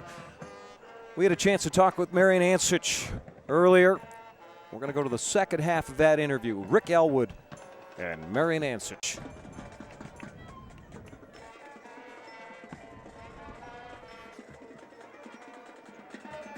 Rick, when you were going through this interview, how were you and what was your mindset emotionally? That's not fair because you guys know I almost start crying, and that's just me. I'm a big blubbering baby, and it's emotional. This situation was a launching pad for me for my entire life. As I look back, connecting the dots, I owe it all to St. Paul High School and to Marijon Ancich. Well, welcome back. We're privileged to get back in touch with Coach Marijon Ancich. After 50 years, he's going to hang up his cleats. Maybe. You may be like Brett Favre. This is the third time you said you're going to do it. How did you make up your mind that you were ready at this time, Coach? Well, I found that my mornings were nothing to do except weed and go out in the back acre, and that wasn't a lot of fun. And I think that, I see where Joe Paterno is never going to resign, and he's one of the key guys, and all the guys across the country. You have to find something to replace football, and I don't see it at this point. When you got into coaching, how did you know this was a match, coaching for Marijon Ancich? Well, I had a tremendous amount of involvement with the youth football, baseball programs in San Pedro, and I was just a kid, not an adult, just a kid. And the thing that got me going in that direction was we had a bunch of guys that played touch football, and I was about 14 years old, and they needed a coach, and I coached them, and we won the Harbor and Los Angeles Recreation Department Championship for the kids with that age level. And that got me interested. So from then on, when I was at practice, I was basically a player coach. And like I say again, that put me in that direction, I'd say. Would you almost say it was Providence? Because there's probably some other things you could have Well, chosen yeah, to do. I could have made a ton of money fishing, because that was what everybody in San Pedro was doing in that era. Or when I went up in the Bering Sea and Puget Sound and worked as a kid up there on the fishing boats. And, it was a huge Croatian settlement up in Seattle and Tacoma and them places. And we had relatives up there, and they sent me up in the summertime. And basically, right to the last minute before I had to go back for practice and stuff like that. Where did you form your coaching philosophy? I know playing for you, we heard a lot about different coaches that influenced your offensive and defensive game plan. But as you look back today, what's the makeup of the Marijon Ancich game plan, which I know is defense first, and then if we could sneak some time in, we did a little offense. Well, I definitely had to adjust all that type of stuff because the offenses became more and more open, and doubles, triples, shotguns, and what have you. But the key for us was, like I say again, basically, I went to enough clinics in that era, and that was, Oklahoma University and all the teams that were having great success. They were a 50 Okie team and all that type of things. And the guys, Southern California, like Coach Van Horbeck and those guys, football was a way of life. They didn't get home. And I remember one time they had a room down underneath their gym. We went down there to get a film result, and they were all 12 coaches were there, and they all had cots, and they all slept in the cots and woke up the next day, despite the fact they were married and whatnot. And that told me that if you're going to win, you're going to have to go to work. So in your work process, what's a non-negotiable to you when you address your kids? Because you use football as a way to mentor kids, young men. Well, I think, the key thing is that they understand is that you're not going to get anything for free. And you've got to be responsible, you've got to be involved, and you've got to be a team player. You cannot be an individual and expect things to happen to you, because you get isolated and you isolate the team. And if you're at the wrong place at the wrong time, whether it's on the field, off the field, you create either a problem for yourself, the guys on the team, or the school, and that doesn't work. Just, like I say, growing up in San Pedro, blue-collar world, you went to work. Everybody in the neighborhood, whether they were 10, 11, 16, or 20, was doing some type of family work, family job, or some type of industrial type thing that, kept them busy. And that, like I say again, the word work was a definite word in that area. I think your players got a glimpse of that early if they wanted to participate in your program, because you started at 8th grade. You'd go around to the grade schools and start talking to some young athletes, and you'd kind of plant that seed in their mind. If they're going to come to St. Paul and want to participate in the football program, it's going to take work. Yeah, this is what it is. And, when you go to the grade schools, a lot of those kids are not familiar with the word. And like I say again, they think you just come out, throw the ball around, and play catch and so forth. And we invited them to practices and games, and it was not a big thing in that 60s, 70s, 80s era for us to have 300 or 400 kids here on a Wednesday night to watch the practice and listen to the things that are going on and watch the execution. And obviously we met some people, and they helped us as they came to school and did the things that were necessary. You were an innovator early in your career. You put a weight program together, which a lot of schools didn't have, and you did it on a very thin budget here at St. Paul High School. Where did the concept of you knew guys and kids had to get bigger, stronger, faster? That seems obvious, but other programs weren't doing it around the country, even here in the Southland. Yeah, we were really got in on the ground floor, and we had a lot of help. One of the individuals really helped us quite a bit was Marv Marinovich, who is right now he's still doing the jobs, coaching and lifting and teaching running skills and stuff like that. But we took it right out of the booklets, and Nebraska was one of the big ones in that era, and we looked at all the things they were doing, and basically we're ourselves, possibly El Rancho in the area, were the only 2 or 3 schools that were into that. And like I say again, that it just came into place and fit in. As you look back, you got into this to influence men. Do you have any idea the incredible impact you've had on young men's lives? And I'm one of them. I tell you what, the guys that, the guys that wanted to succeed really stepped in and carried the ball club, led the ball club, and kept things from getting out of hand. And the key, once again, is they wanted to succeed, and they wanted to succeed in later life. And that, like I say again, it was an implant, and hoping that they would convince themselves that when they go for an interview, they don't wear a pair of Levi's and a cowboy hat. They had to go in there and prepare themselves for the interview and know that they had to succeed and convince that boss or administrator, whatever it may be, for their opportunities. And we've got a bunch of guys that got into law offices. We have, if I'm not mistaken, the last I had heard that one of our graduates, Jim Kenny, a graduate of Naval Academy, is one of the supreme admiral type guys for the Pacific, U.S. Pacific Fleet. So we've had people kind of doing all kinds of things over the years. I had a conversation with a guy that graduated here in 1967, holds you in very high esteem, and he's had been a very, very successful businessman here in Southern California. And he says, I owe it all to the discipline I learned from Marijon Ancich. And this is a guy that's got a business going for 40 years. He's impacted his community. He's impacted the arts. He's impacted underprivileged kids. This guy's continued to give back, and he points back to the opportunity he had to spend 4 years with you here at St. Paul High School. I mean, it sounds almost trite to say. How does that feel? Because you're really a humble man. It's just the guy wanted to get there, and he did it. And maybe I pushed him along and helped him along. But those guys that did that type of stuff and succeeded, they were personally involved, and they were a part of the structure, and they kept the word team together. And that's the hardest thing to teach in the 21st century. So 2 more questions, Coach, and then I'm going to wrap it up here. You've been kind. 360 wins. How did you handle the losses, though? Because I was part of some of them that were heartbreaking. It just, you have to understand that that's going to happen. And once again, you prepare to win the game, and the loss always is, you look back at it and what we did here and what happened there and all that kind of stuff that creates the situation. And it's like I say again, it was not easy. But you have to learn how to adapt to it and make the next week a positive situation.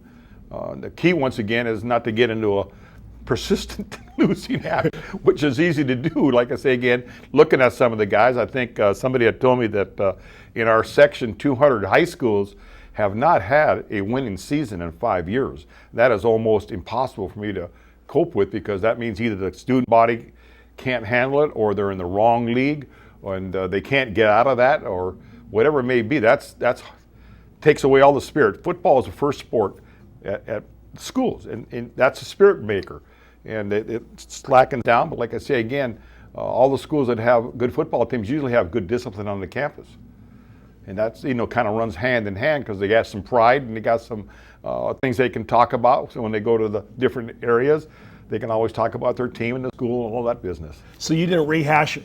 I go through those plays 40 years ago. I go through some of those games for some reason just sitting around. I'll go through the El Rancho game, or I'll go through the Lakewood game. And you were able to give those things up and get back to work and put a scouting report together for the next week, or get prepared for the next year? It's not easy to do because it sometimes stays with you for a little longer than the other one and so forth. But it's like again, it's a challenge. I don't think any Army or any team or any group ever went through a consistent, you're going to win this, or you're going to outdo those guys, or your Army's going to conquer that group, and it happens in reverse. And like I say again, you have to be able to handle that part of it, and have to be mature enough to get the kids to understand that. And that's the hardest thing to do. Last question. How have those kids changed from when you had them in 1961, the Wargos, and to who you're dealing with tonight that's going to go against St. Francis High School? Well, it's the hardest thing is, like I say again, is it just seems to me like the discipline thing has, by the time they get here, they haven't all put all that stuff together.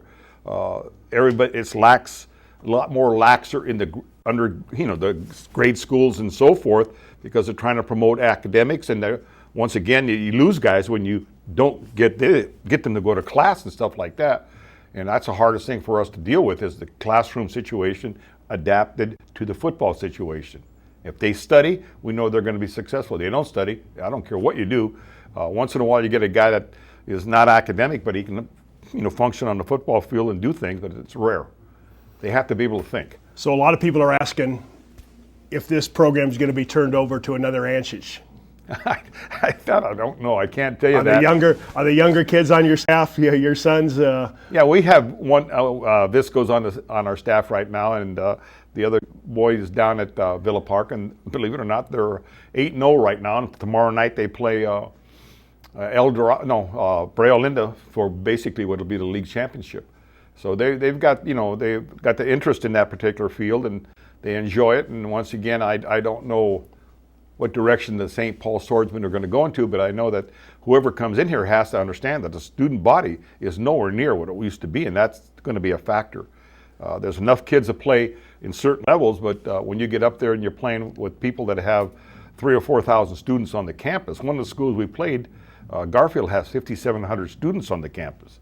But only half of them show up. So it's yeah. Coach, a great U.S. president said, "Well done is better than well said."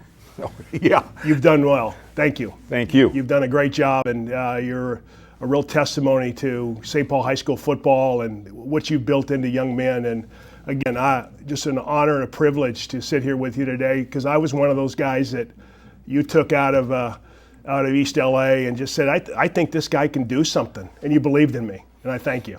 I appreciate that. Appreciate it. Thank you. Coach Marijon Ancich.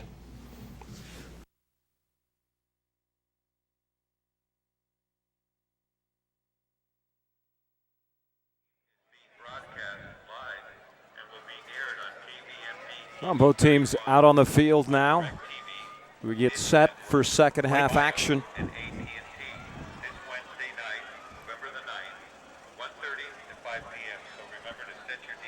14-7. Swordsmen trail by a touchdown. St. Francis on top, capitalizing on big turnovers by St. Paul. The pick six that went 53 yards, and then the turnover, the fumble, as you look at the Toyota of Whittier scoreboard. The fumble by St. Paul in the red zone. Very painful for St. Paul losing the football there, because they were certainly on their way with momentum into the end zone. And instead, they find themselves down by 7. Well, you can say shoulda, woulda, coulda, and good thing we're only at halftime, only down by 7 to St. Francis. But to take 3 plays out of that, Fred, you take the interception for the touchdown, you take the pop where Anderson went 50 yards out of nowhere, and then the fumble by Tejas, who was, as St. Paul was driving. You got a whole different ball game. The Swordsman out on the 15-yard line, pumped up and ready to go. So they are going to be on defense first. St. Paul was on defense quite a bit in the first half. St. Francis with 3 possessions in the first half. The last one, the longest possession, they started off on their own 11, got it inside the St. Paul 30, 10 yards, or I should say 10 plays, and they turned the ball over on down. St. Paul got the ball, ran 1 play, and it was halftime. If you're just joining us, St. Paul took their opening drive, 10 plays, 80 yards for a touchdown score from 5 yards away by David Cabral. Next possession was 3 plays and a punt, 5 plays, the pick 6 the other way for 53 yards. Then 6 plays and the fumble. And then again the last play in the half for St. Francis, 3 possessions, 6 plays and a touchdown. That touchdown run by the big man coming out of the backfield doesn't get the ball much. In fact, 3 carries, 4 yards on the season before that 50-yarder by Luke Anderson. And that put the Golden Knights on the scoreboard. And then the pick 6 gave them their first lead of the night. So we are just about set to start the second half. Short kick, fumbled, picked up. That's Christian Hess, and Hess is going to be ridden to the ground shortly after riding it. Coming up with a football, they stretch it out to the 23, but one of the things we saw earlier in the week on the scouting report is on special teams, the Swordsmen needed to have 11 men tackling Hess. Well, you saw that right there. They came out of the locker room pretty fired up, and Hess fumbles the ball, doesn't get a quick start, and Ramsey just gets a bullseye on him. Number 27, just nice high tackle and brings Hess down. So good job by St. Paul. And as you said, Fred, 11 men were on that tackle. 1st and 10, spotted on the 23. De Los Santos gets the carry again, and he's a big man, and he's got some speed. Gets around the corner and gets across midfield. Well, they saw something at halftime, I'll guarantee you that. That was a new formation. They lined up 2 backs in the backfield. So a lead blocker taking somebody out in front of him. And De Los Santos just finding a hole, picking and going. Looked like almost 22 there, Fred. Well, they stretch it out to the 47. 1st and 10. Just underway, second half action. St. Francis with the lead and the football to play action. And a lot of yardage for Jared Leibowitz. Leibowitz with a gain of 13 on 1st down. And so right away, 2 plays, 2 big carries. Well, mixing it up right there. Leibowitz on a keeper, just fakes it underneath, kind of runs a bootleg. But he's the guy I want running the ball if you're a St. Paul guy, because he doesn't have great speed and they can track him down. If you get your quarterback hurt, or we saw on the other side of the ball, the St. Paul quarterback fumbled. But Leibowitz gets a nice gain. Ryan McLeenan, the man in motion, and a short gain on the play. De Los Santos once again gets the nod. De Los Santos, wide receiver, running back, and a linebacker, came into the game with 135 carries, 689 yards. St. Francis about 50-50 pass and run. But De Los Santos doing a nice job here tonight. They gave him 3. It's 2nd and 7.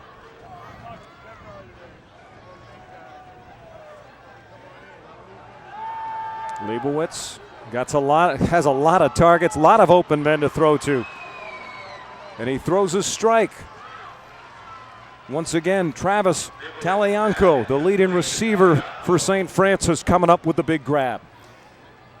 Jared Leibowitz showed me something there. He got to the perimeter. He had a guy in the flat wide open, and he just keeps stringing it out.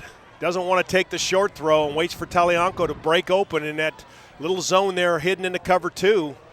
Talianco makes a nice grab, and St. Francis on the move, making a statement here. Opening drive of the second half. Timeout on the field. 10:23 left in the 3rd quarter. And the Swordsmen call their first timeout of this second half. Trailing by a touchdown. Both teams came in with 6-2 identical records. Toyota of Whittier's scoreboard, our line score, just underway in the second half. Marijon Ancich and Rich Estrella. Very important conversation with this defense. They were able to turn them away at the end of the first half. Question is, can they do it here again? Meanwhile, St. Francis, you see the equipment managers, very smart, working on the cleats and the hooves of the Golden Knights. It's those guys from La Cañada, Flint Ridge. They have all that high-tech equipment up there in the nice part of town, taking advantage of them to get the cleats clean. Well, again, we had a heavy downpour about 90 minutes before kickoff. Lasted about 20, maybe 30 minutes. Enough to soak the field. Now cleared up, but very cool, 52 degrees. Spreading it out wide over the offense. 1st and 10. De Los Santos, right side, had a gap for a moment. And then he was tripped up as he crossed the line of scrimmage. Jorge Reyes, the junior linebacker, made the stop.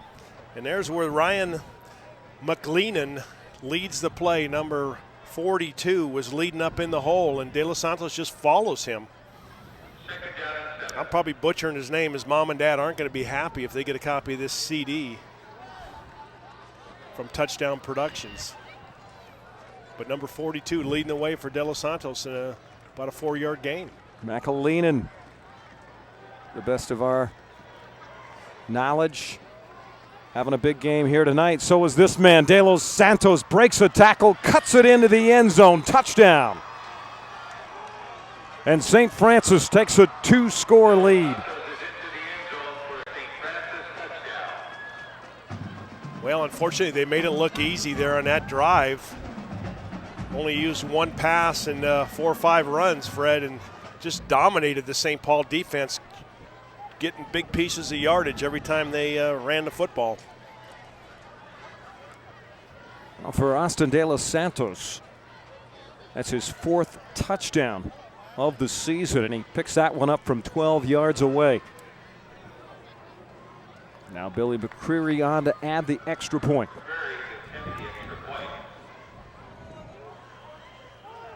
(21-7), 9:34 left in the third quarter. St. Paul down by 2 touchdowns, and the Golden Knights looking very good on the opening drive to start the second half. Pretty upbeat if they go to the line of scrimmage. A lot of enthusiasm and momentum as we look at the Toyota of Whittier scoreboard. 3 scores by St. Francis, now up 21-7 as St. Paul had the opening drive, went in for a touchdown, and 3 unanswered by St. Francis. There's De Los Santos just getting the perimeter. Bad positioning on the tackle, and then De Los Santos just fights his way and finds the end zone, won't be denied. Good downfield blocking by the St. Francis Golden Knights offensive lineman. That drive covering 77 yards in 6 plays, capped off by the De Los Santos 12-yard run. And Marijon Ancich and his coaching staff obviously concerned, down by 2 scores with 9:34 left in the third quarter. Well, at halftime, Jim Bonds had to tell his team for St. Francis, hey, we've got a lot of momentum. We've got good things going. We just got to stay to our game plan. It looks like that's what they did. Squib kick needs to be covered, and that's not going to help things for St. Paul as Ellis Gilmore falls on the football. Well, when things are going right for you, tip balls, flags that fall for you, and just an atrocious kickoff that finds a hole and gets all the way back down to the 10-yard line. So puts St. Paul in a difficult position. I say atrocious kickoff. It wasn't pretty, but it had great results.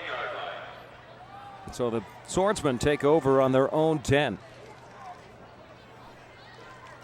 Defense huddling up down below us. They're getting a little talking to by the coach. Well, St. Paul had started in worse field position on the 5, and they got it out to midfield before throwing the interception. So we'll see what they can do here right away. Swordsman going to the air. Tejas under some pressure. Now rolling out to the right side, and he'll be forced out of bounds as he crosses the 15. So a gain of 5 on first, and not a bad start. No, pretty good decision by Paul to bring it down. Nobody was open. Double routes to the left side, and he just brings it down and shows some good speed and outruns Joey Dowling to the sideline. Number 44 trying to get a beat on him, and nice job by Paul Tejas to get to the out-of-bounds marker. Picks up 5 on first down. To the sideline, Fred, I'm sorry. 2nd down and 5. This is David Cabral. And just back across the line of scrimmage, may be good for a couple. Fred, there's just nothing there. The St. Francis defensive line is just standing up. Big number 72 for St. Paul. He's just not getting a drive off the ball. Christian Garcia, the 6'5", 300-pound junior, is being dominated and pushed back. So nothing there for St. Paul on just a quick hitter. Andrew Garcia checks into the game along with number 27, Zach Ramsey. Wide receivers. This is Cabral on 3rd and a yard, and it looks like he's going to lose one and bring up a 4th and 2.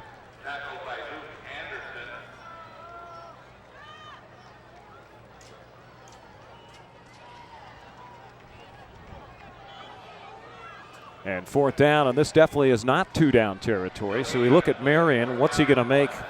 Going to make a call. It's like he's going to go for it. Well, your thoughts? I mean, we don't want to second guess a legend, but you got to wonder, of course, if it's successful, it won't matter. He's got 360 more wins than Rick Ellwood. Indeed he does. Tejas with the keeper on 4th and 1. And it looks like he will have it. Yeah, they're moving the chain. So risky, but he probably felt pretty confident that Paul Tejas behind a big offensive line could drive forward and get 1 yard and keep the drive moving. 4 plays to go, 10 yards. But they Tejas moved the chains. Just lowering his head and just driving forward behind that big offensive line. Good job by St. Paul. Nice camera work by our Touchdown Productions crew. Tejas with an inside give and a big hole. Michael Ortega with lots of daylight as he stretches it out to the 39. Boy, a game looks like almost a touchdown saving tackle by Talianco. Travis Talianco, number 6. He's all over the field. Talianco just wrestles them down. Good run, good call. So there is room on the right side of the line and some openings, but nothing to the left. Ortega averaging 6 yards per carry. Tejas with a good strike out to the left side and needing to break a tackle was Zach Ramsey. But he'll pick up 15 yards on first down, and once again the Swordsmen moving the football.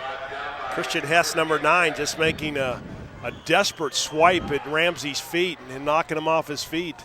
Otherwise, he's gone for a touchdown. Nice throw, nice catch, good yardage after. Andrew Garcia checks into the game along with Ellis Gilmore. Gilmore to the left, Garcia to the right. And Ortega the ball carrier. Back to the line of scrimmage, but not a lot more. And Talianco once again leading the way on defense to make the stop. I don't know if Talianco's lining up as a safety or if he's really like scooting in there quick as a linebacker because he's making so many plays close to the line of scrimmage, but certainly showing his speed and athletic ability as the St. Paul running backs just can't get away from him. Ball spotted just inside the St. Francis 44. This drive started on the St. Paul 10-yard line. 8th play of the drive coming up. Tejas looks, throws, passes caught. Zach Ramsey, 2 catches on this drive, and once again will move the chains.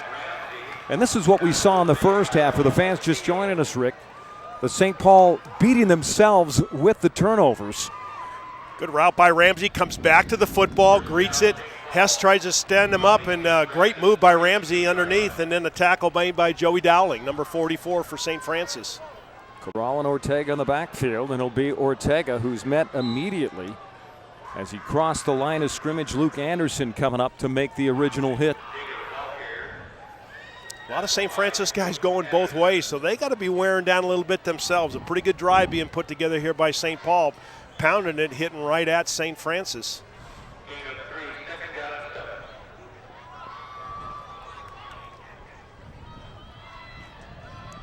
Five and a half minutes left in the third quarter. Fred Salas alongside Rick Ellwood from Monsignor Cranham Stadium on the campus of St. Paul High School.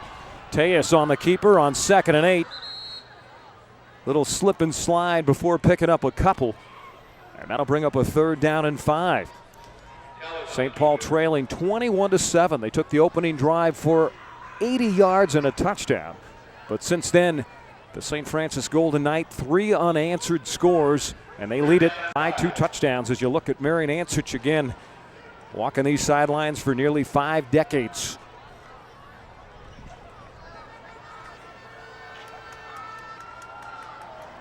Big play for St. Paul. 3rd down and 5.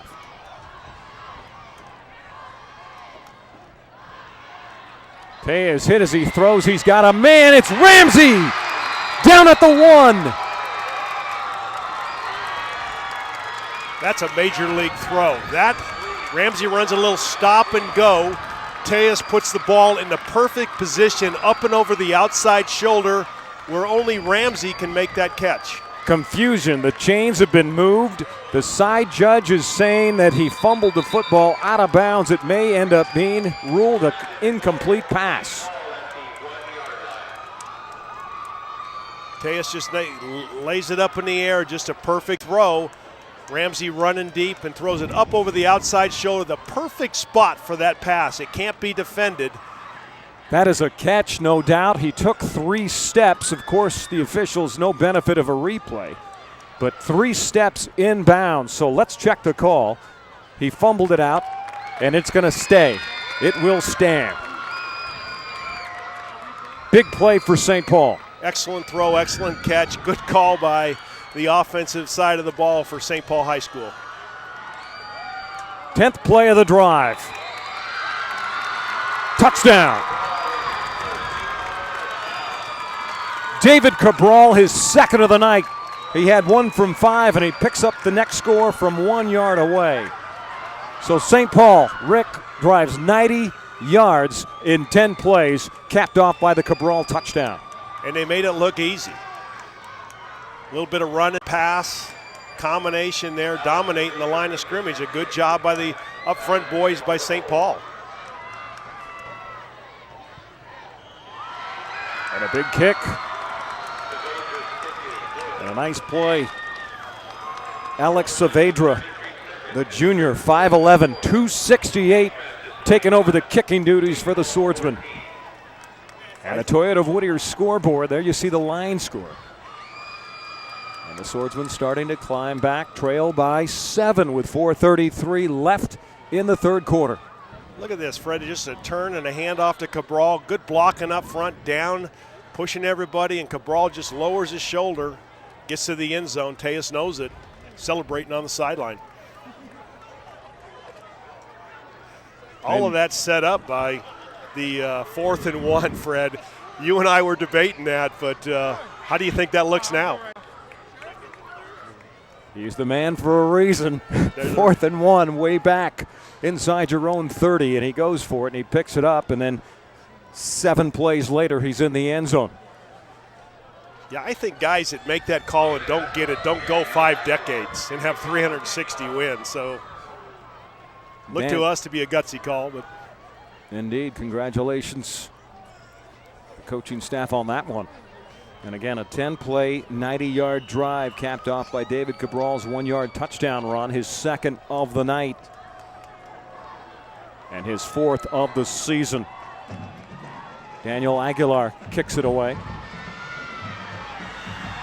This is Christian Hess, penalty marker down.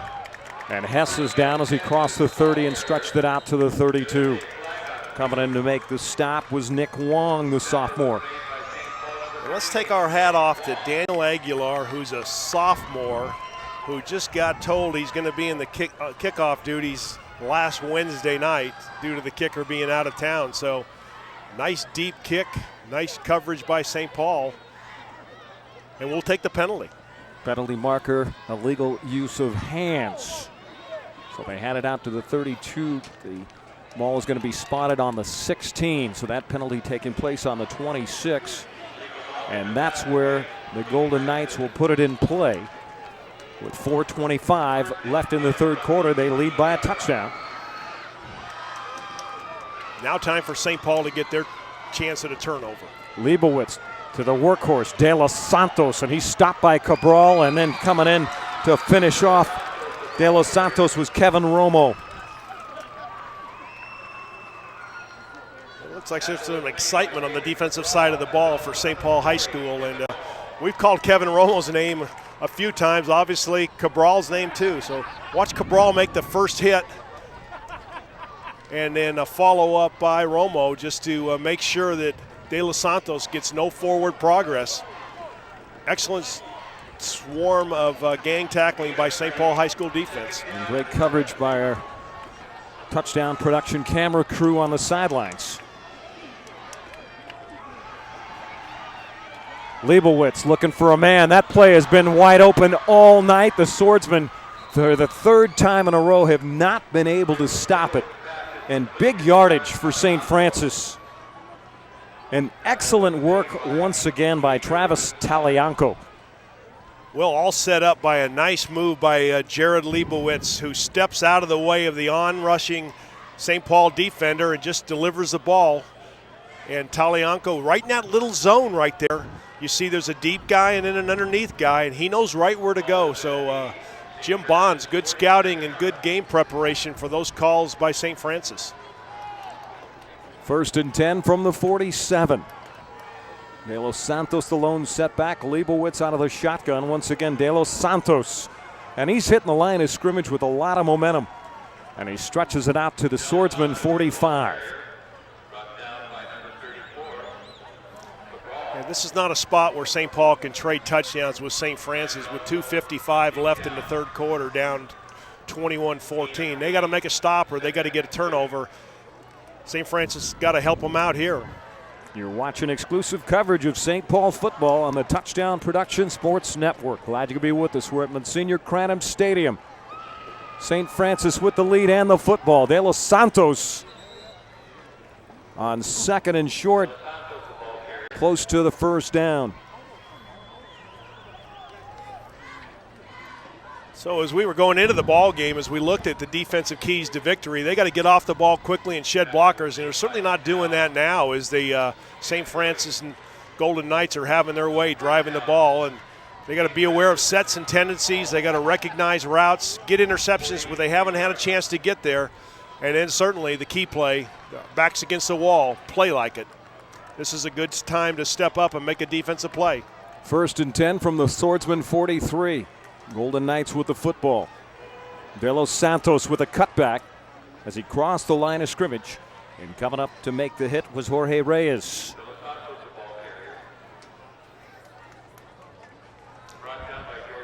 All being led by big number 42 who's in there.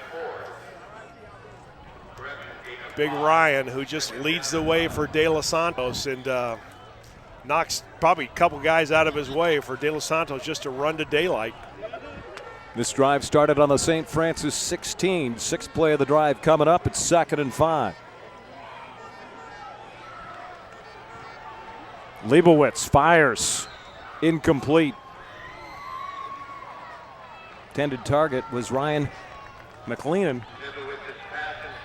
McLean, the senior at 6'2", 205 pounds, came into the game with 16 receptions and 212 yards. He's a big tight end, but that'll set up a 3rd and 5. Well, the St. Paul defense has got to thank St. Francis for throwing the ball. They're running it, getting 5 and 6 yards a pop. They throw it. Incomplete, stops the clock, and gives them a chance to kind of catch their breath. 3rd down and 5 for Leibowitz and the Golden Knights. Playoff implications on the line. Both teams coming in with 1 and 2 records. And this is De Los Santos, who's been getting usually about 5 yards a crack. And he'll get about 3, and that'll bring up a 4th and 2. Ball bobbled by Jared Leibowitz, so didn't get a clean handoff to Austin De Los Santos, so he didn't get his quick step. As you said, he was hitting that line so quick. All right, here we go. We got 1:02 left in the 3rd quarter. St. Paul down 21-14, 4th and 2. Got to stop him here on defense. St. Paul stopped them in the 2nd quarter, and the Knights turned it over on downs. We'll see what happens on 4th and 2. Play action to De Los Santos. Leibowitz finds a man, a big catch and reception down inside the 20.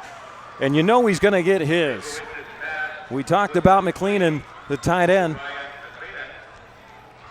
And he comes up with a big catch there to move the chains.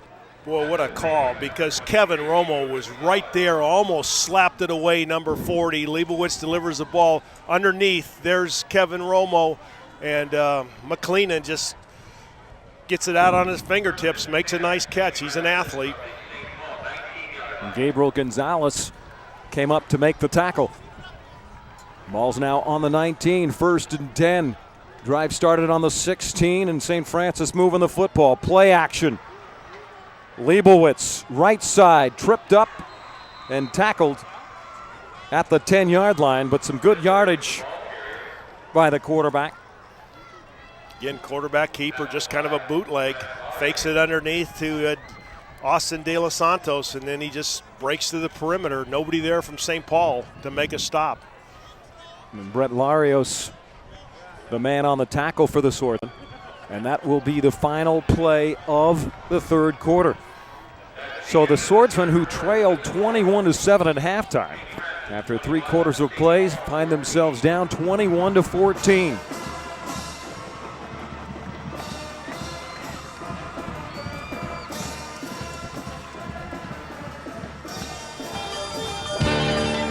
St. Francis showing those 4 fingers.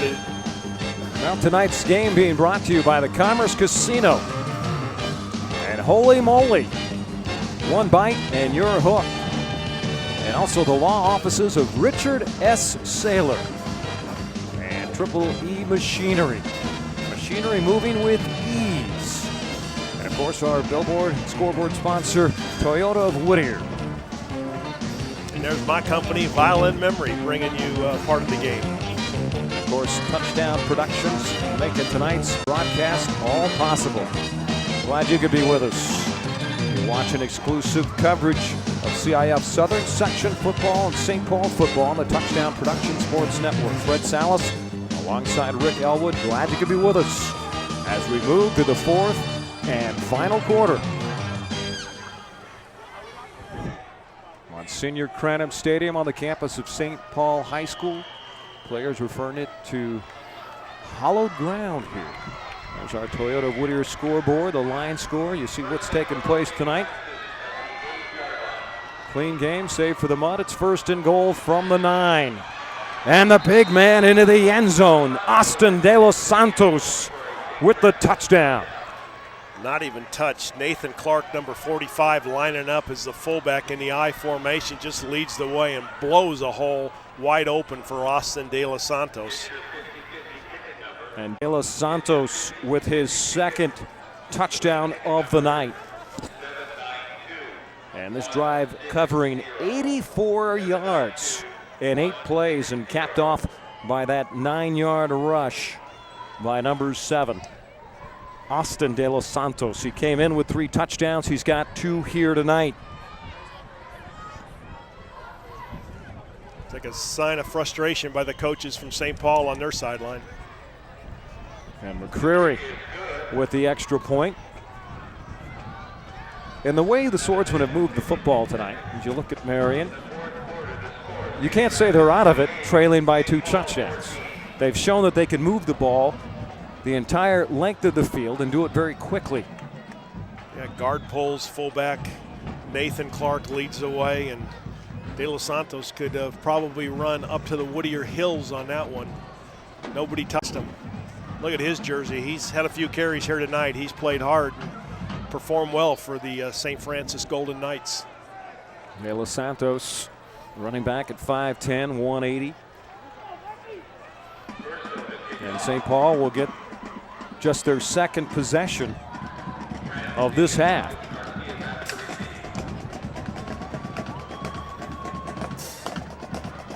Marcus Garcia, Zach Ramsey set to receive the kickoff. And Jonathan Gravini puts it in play. Garcia needs a seam, gets it out to the 25. And coming up to make the stop, Jeff Garavaglia. Well, you just got handed a tough one. Nice job, Fred Salas, on that name. But that's the first time we've called his name tonight, number 5. Good coverage on the kickoff. Garavaglia with a very clean jersey on special teams here tonight. It's his 1st tackle. That's just his 6th on the season. But he'll take it and set the Swordsmen up 1st and 10, now trailing 28-14 with 11:51 left in the game. Pitch back, Ortega.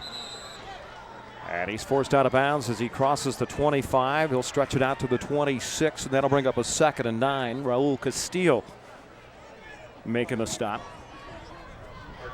And number 44, Joey Dowling. We've called his name a few times. Good job on getting to the perimeter and making that tackle.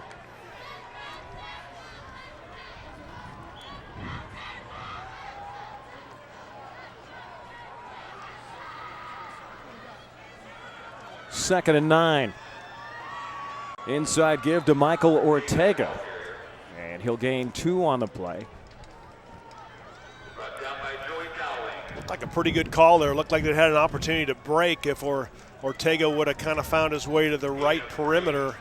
I think he could have broke it off that way and had some room to run. Now we're stuck at a 3rd and 5. Probably 2 down territory again, Fred. Well, we have no doubt about that. Trailing by 2 touchdowns. Both teams at 1 and 2 in Mission League play. 6 and 2 overall, but the winner of this game has an opportunity to go to the playoffs, and that pass is complete to Andrew Garcia, his second big catch of the night.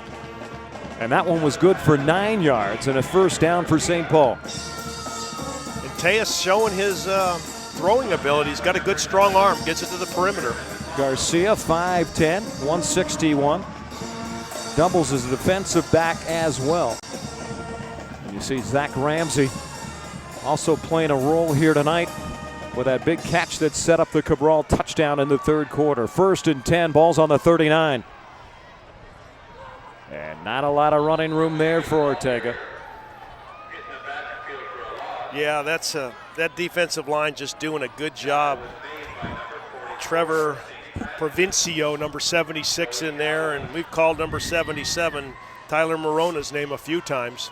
Provincio, a sophomore at 6 feet, 250.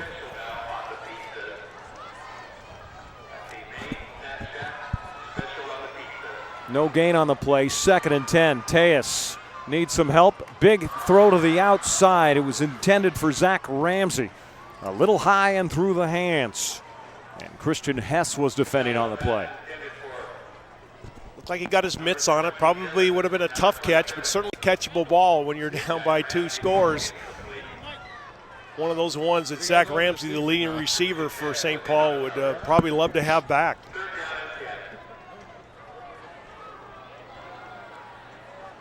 Ball resting on the 39-yard line. Swordsman offense been able to move the ball, but they've killed themselves tonight with 2 turnovers, a fumble in the red zone, and then an interception that went the other direction for a touchdown from 53 yards away. Tejas gets it out. Ortega on the screen. There's a first down as he gets into St. Francis territory, and he'll be tackled at the 37. Great play for St. Paul. Great call. Paul sold it, rolled to the right, let the screen develop to the left, and then almost threw it a little bit too high. And a nice catch by Michael Ortega. Nice job. Ortega, a big receiver this season for St. Paul, and there you see them setting the play up. If you remember earlier, Tejas threw one that got tipped. And so he lofted that one nice and high. Swordsmen come out, 1st and 10 from the 36. And Cabral with not a lot of room. Maybe a couple on first down as we're now inside 10 minutes left in this one.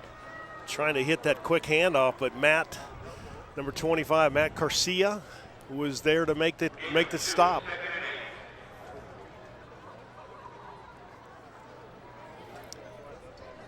Matt Cassiani. Thank you. Yeah. In there defensively. These 59-year-old eyes didn't see that well, Fred. They look good to me. Gain of 2 on first down by Cabral. 2nd and 8. Tejas pumps, throws deep. He's got a man. It's Zach Ramsey in and out of the hands at the goal line. And that could have been another big play for the wideout. Tejas put it where it needed to be. Perfect throw. Good route run by Zach Ramsey. A stop and go. Had Hess beat to the end zone. Big number 9 for St. Francis was like treading water running behind him, but Ramsey just couldn't pull it in. Question for you. You know, if your belief is this is 2 down territory, it kind of puts the mind at ease. You can run good solid plays on 3rd and long here, knowing that you're going to go for it again. Well, they've shown the ability to complete that short, quick curl route for 5 or 6 yards. 3rd and 8. Tejas fires over the middle. Pass is incomplete, nearly intercepted. Off the fingertips of Tyler Carrillo, the senior tight end. Well, big number 6, Travis Talianco, is there to make a play. Almost got there a little early, but the referee kept the flag in his pocket. So now you're down 4th and 8. Well, the only benefit here for the Swordsmen is that incompletion stops the clock, and you got to start thinking about the clock even with 9 minutes left. Especially down by 2 scores. St. Paul with all 3 timeouts left. Only one. This is just their second possession of the game. Or check that, second half. Tejas right over the middle, tied up, and a holding penalty. Defensive hold is going to come against the Golden Knights. Luke Anderson had his mitts on Tyler Carrillo. Had them all over him. There's flags everywhere. I mean, he almost took his jersey off. So referee threw that flag about 60 yards. Clearly a pass interference or a hold by St. Francis. But I guess probably a good hold here, Fred. So he saves a touchdown as Carrillo's breaking away. Runs a little out and then up. Tries to get underneath the linebacker. And he's accosted there by the St. Francis. Then always the guy that has pass interference holds his hands up like, I didn't do nothing. But the referee had already thrown the flag. So first down, St. Paul. Garcia split to the right, Ramsey to the left. 1st and 10. Ball spotted on the 24. Play action by Tejas. Fires looking for Ramsey. Did he make the catch? He did. Spotted at the 10. Excellent hands by the wideout. So you remember earlier the same throw, same opportunity to make the catch. Zach didn't make it. Comes back and makes a tremendous catch with number 9, Christian Hess, draped all over him. So nice throw, nice catch. Get out of bounds, stop the clock. 8:51 left in this one. 28-14. Swordsmen trail by 2 touchdowns, but they're knocking on the door. David Cabral, the ball carrier, still on his feet. Whistles are blown. Cabral has 2 touchdowns tonight, one from 5 yards out in the opening drive and then back in the third quarter. Here's Tejas rolling to his left, squaring his shoulders up, nice, delivering the ball. That's an excellent catch by Zach Ramsey on a night that turned out to be pretty nice. It's cool, but that ball has to weigh about 5 pounds more than it usually does as it gets into Zach Ramsey's hands. Nice job, sure-handedness. Ramsey, excellent work getting that second foot down, and you're right, it's 52 degrees. Here's Cabral. Down to the 1.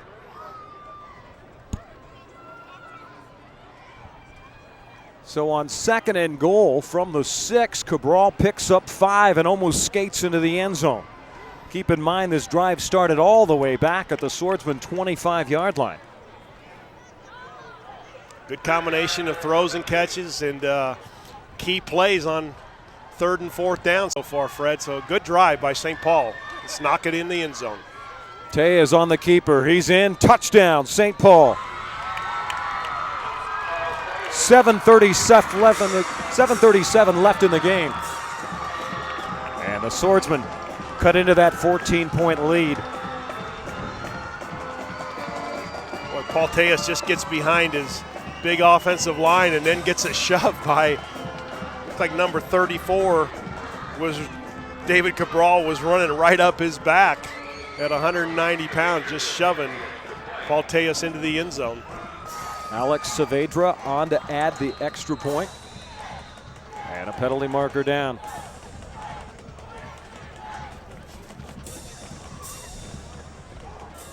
Offsides. Now you got to wonder. Kick it away. You got to kick it. It's just, I mean, it gives you a different angle. I think you decline the penalty so you don't lose the angle on your kick. And referees are jumping in here, so St. Paul calls a timeout, wants to talk about it. But so you start on the 3-yard line, you get half the distance of the goal on that. You go to the 1.5-yard line. It really can mess up a kicker's mind, but can also entice a coach to say, hey, let's go for 2. That way when we score, we go for the win. There's a replay of Tejas taking it into the end zone, just puts his head down, barrels, and David Cabral, just the finishing touch behind him, pushes him in. This is the kind of thing, Fred, that I don't know what I would do. I'm a sideline quarterback coach, and so I'm not thinking myself, but obviously Coach Ancich wanted to think about it. Burned his, would that be a second timeout? First time out, so. And they're scraping the feet off of the St. Paul guys too, getting the mud that's collecting after the rain here this afternoon.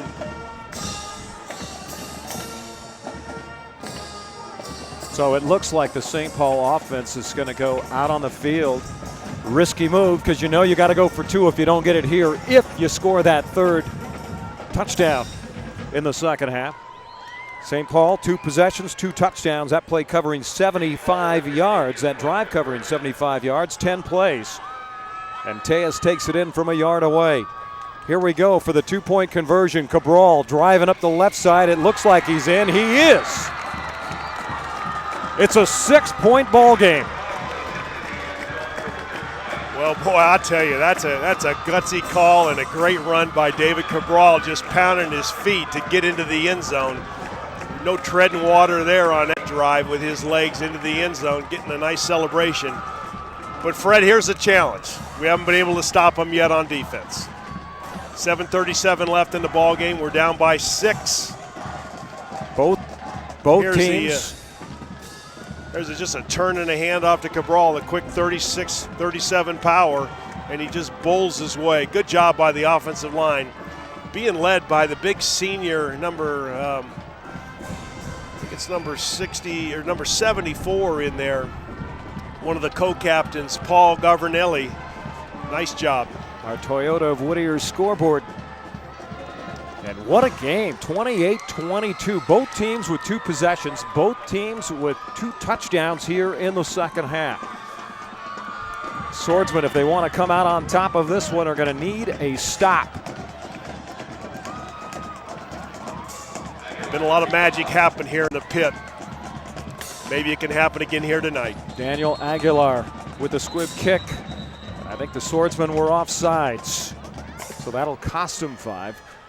Not too much damage when it's a squib kick, because you're already giving up yardage. Austin De Los Santos, a very dangerous returner, along with Christian Hess, are the men back deep for St. Francis. Boy, I'd sure like to take advantage of that kick, though, Fred, because there was a lot of confusion in the backfield for St. Francis. Nobody was fielding it cleanly. Take a look at our touchdown production truck that has come all the way down from Grass Valley, California to bring you this game tonight. And you're watching exclusive coverage of St. Paul football on the Touchdown Production Sports Network.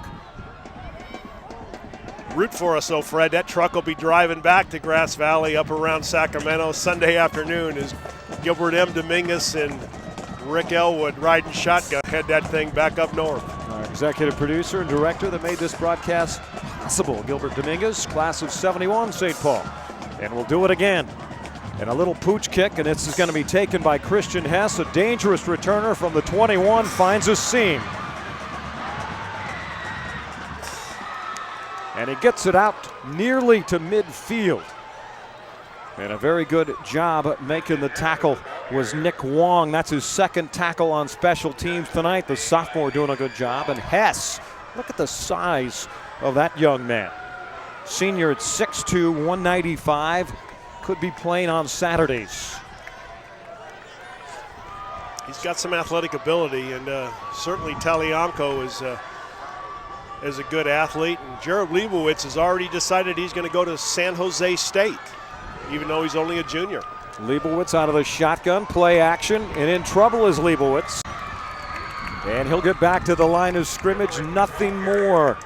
Making the stop was Nick Downs. Good job by Nick just staying home, and Leibowitz looked like he had a little bit of a confusion in the backfield.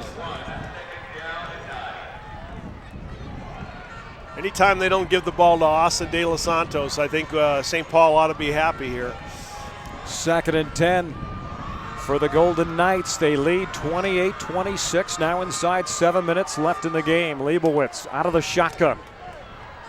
Rolling left, dumps it off. Nice tackle once again. The St. Paul defense stepping it up. Marcus Garcia making the hit on the big man, Ryan McLeenan. And McLeenan, not a lot of room there, and that'll bring up a 3rd and 8. Boy, tremendous tackle. Watch this. McLeenan gets to the flat. Good delivery by Leibowitz. Looks like he's going to run forever, and then Marcus just comes out of nowhere as a bullet, makes a helmet-to-thigh tackle, and McLeenan's got nowhere to go when it looked like he had 20 yards to run. Marcus Garcia may have one of the cleanest hits of the night. Ball spotted on the 50-yard line for St. Francis. 3rd down and 8. Leibowitz, pressure, steps away, underthrown and nearly intercepted. The Swordsmen looking for their first turnover of the night. And Michael Ortega found himself at the right place at the right time, and now it's punt time for St. Francis. Well, what a stop. So 3 times they've run that play.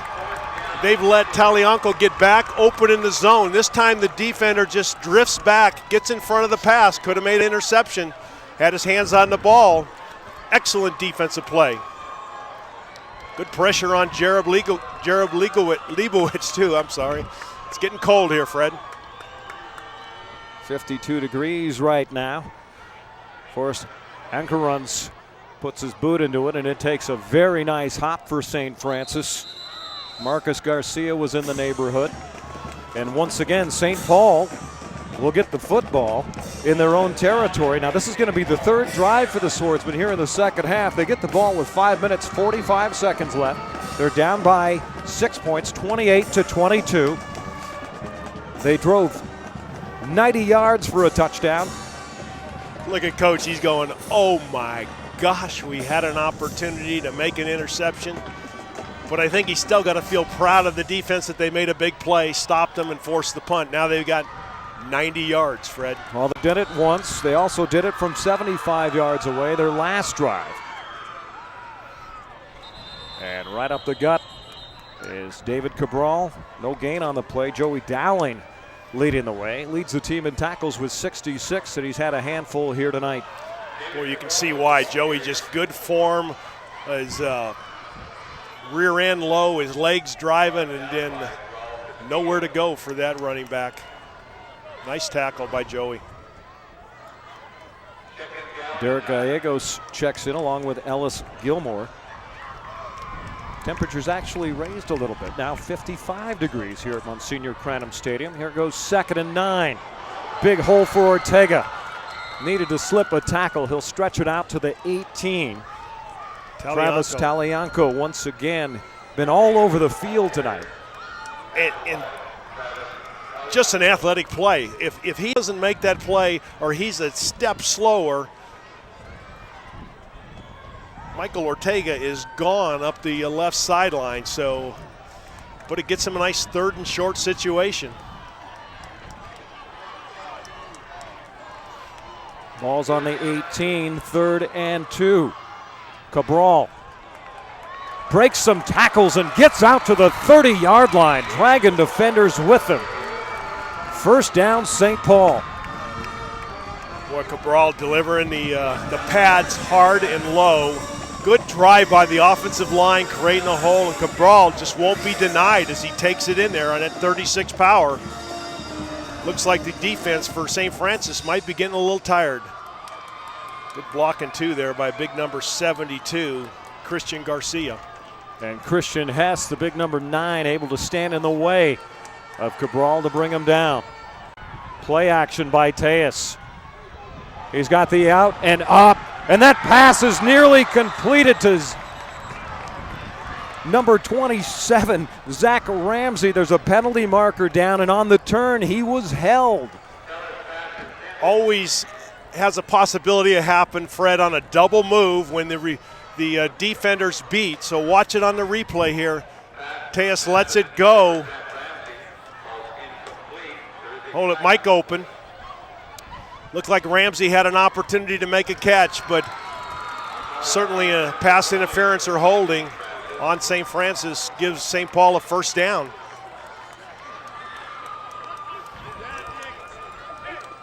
A lot of excitement on the St. Paul side of the field, and certainly in that huddle there as Paul Tejas leading this team and getting them fired up. Ball spotted on the 40-yard line after the 5-yard penalty. And here's Ortega. And he's hog-tied, and that's got to be a horse collar tackle. That is, he had him up around the, Travis Talianco in on the stop, and we'll see if we can see it again, but no penalty marker down. Either way, a big first down for, check that, a big run for Ortega, who ripped off 8 there. And gets out of bounds, stops the clock. So that looked like a good clean tackle. Travis, I'll give you that. Nice job, good hustle to the perimeter. St. Paul moving the football here with 3:56 left in the fourth quarter, down 28-22. Swordsman went for 2 points and got it. Tejas on second and short, keeps it, lots of room as he crosses midfield, and he's tripped up and tackled as he got inside the Golden Knight 45-yard line. And once again, another first down. Joey Dowling making the stop for St. Francis. Paul Tejas really showing some good hands there. Mike's open, and Tejas just running hard, running right over Joey Dowling. Good first down, good hustle by Paul Tejas. This drive started on the St. Paul 10. Here's Ortega with some daylight, and Ortega stayed on his feet but stepped out of bounds. So you said it moments ago, Rick, that the defense for St. Francis may be wearing down. And it looks like the offensive line just kind of has a bit of resolve and is saying we're taking control of this game, we're driving forward. And as you said, it warmed up here a little bit. I'm not sure the weather did as the wind picked up, but certainly the St. Paul offense is warmed up here as they're driving. 7th play of the drive coming up, 3:31 left in the game. Here's Cabral on the right side. On second and short. And that should be good enough for another first down. And the reason that's important is because it stops the clock as they move the chains. It was 28-14 moments ago. The Swordsmen scored a touchdown. There was a penalty on the PAT. They moved the ball to the 1.5-yard mark. And the Swordsmen elected to go on the legs of David Cabral. They picked up the 2-point conversion, and they've set themselves up here for a win. Electric atmosphere here, Fred. 1st and 10 from the 32. Ortega right up the middle. And Ortega, who averages 6 yards a carry, picks up 5 there. And the one thing that has beat the Swordsmen has been themselves. The reason they're behind in this game is the turnover inside the 16-yard line, inside the red zone in the second quarter, and then the first part of the second quarter, the pick 6 the other way from 53 yards away. But come on, Fred, you're a seasoned broadcaster. You don't talk about that. That's like saying he's got a no-hitter in the 7th, okay? We're not going to talk turnovers now. We're going to talk drive and score. Well, for the fans that are just joining us, big-time movement by the Swordsmen. Here in the second half, they've scored on their first and only 2 possessions here. Paul Tejas trying to take it on a quarterback keeper, just doesn't get himself in a good footing situation, slips and falls as he tries to turn upfield. And Marijon Ancich calls his second timeout. So they've got 1 left, 2:07 left in the game, and they're faced with a 3rd and 5. Every opportunity here, Fred. It's exciting, a chance to come back. They've been down ever since they scored first, and then St. Francis reeled off 21 straight points. Been trading touchdowns with them here. Take a look at the Toyota Whittier scoreboard. St. Francis up 28-22. Boy, exciting. You got 3rd and 5. Marion wants a timeout to. This is where I think he really shines. He's got a special play. He's really scouted their defense. He knows what'll work. And that man has been a workhorse here tonight, number 34, David Cabral. 2 touchdowns. Making Daddy proud. You played with his dad, didn't you? I did, Lou Cabral. Big time. Great running back. And a pretty good man on the Berlin Wall defensively. He was one of those 4-point stance guys that really scrunched down when their backs were against the wall on the goal line. God, excellent. That brings back a memory. I forgot that they called that the Berlin Wall, their lineup on defense, right at goal line. So here we go. Cabral and Ortega in the backfield. Play action by Tejas. And again, the screenplay works. but it's going to fall incomplete. The footing for Ortega wasn't there, and that's going to bring up a 4th down for St. Paul, and he had a lot of daylight. What a call. As we talked about, the wind is picked up. We got about a 15, 20-mile-an-hour wind that we haven't had all night, Fred. So maybe that added a little bit of difficulty to the throw, but what a call on this throwback screen pass that they ran earlier for a lot of yardage. And as you see, number 26 is just kind of drifting back. He doesn't come back to the ball, lost his footing. 2 big linemen out in front of him. He had all day long to run. So here we go, 4th and 5. Well, with 1 timeout and 2 minutes left, this is the ball game for St. Paul. 3 wide receivers. Cabral the lone setback. Tejas, quick screen, and it's caught. He juggled it, and he made the catch. Zach Ramsey. That's a major league catch. Colder weather, wind blowing, runs a little curl route on a big defender, Christian Hess. Boy, what a major league play on 4th and 5 with 1:55 left in the game. And what a lot of confidence on the side of Marijon Ancich. And you see Ramsey with the catch. Boy, you called it good, Fred. He did juggle. The ball was falling to the ground, and Zach Ramsey just grabbed it before it got there. Here's Cabral as the Swordsmen go back to the ground on 1st and 10. Again, the Swordsmen with 1 timeout left. And Tejas is going to call it now. He's signaling for a timeout. No, and coach is saying don't call it, get in the huddle. 120, 119, 118. 11th play of this drive coming up. It started back on the Swordsman 10-yard line. Ball's now on the St. Francis 18. Tejas, slippery footing all day to throw, now under pressure, needs to get rid of it. Throws it to the end zone, incomplete. Looking for Zach Ramsey in the back of the end zone. That play just took too long to develop. Tremendous athletic ability by Paul Tejas just to keep the play alive as he's scrambling around back there. So an incomplete stops the clock, and now we got 3rd down and 11. Can it get any more exciting than this, Fred? Coming down to the last second, St. Paul a chance to win the football game. 57.6 seconds left in this one. And a big play coming up here. They've all been big on this drive. 3rd down and 11. They send Cabral out to the right side. Tejas fires to the left side. Pass is caught. Garcia with the grab, and they get it down to the 5-yard line, and that'll set up a 1st and goal. Is it, or is it 4th? Looks like they're a yard short.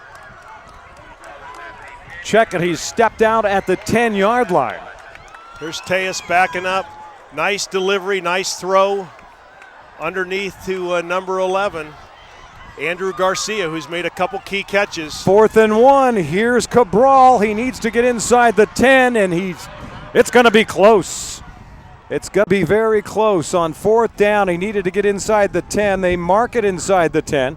St. Francis celebrating, leaving the field, saying that they stopped him. Going to be a measurement. Oh, does it come down to something as my heart's pounding here, Fred, at 48.8 seconds left. It's going to be very close. Take a look at this measurement.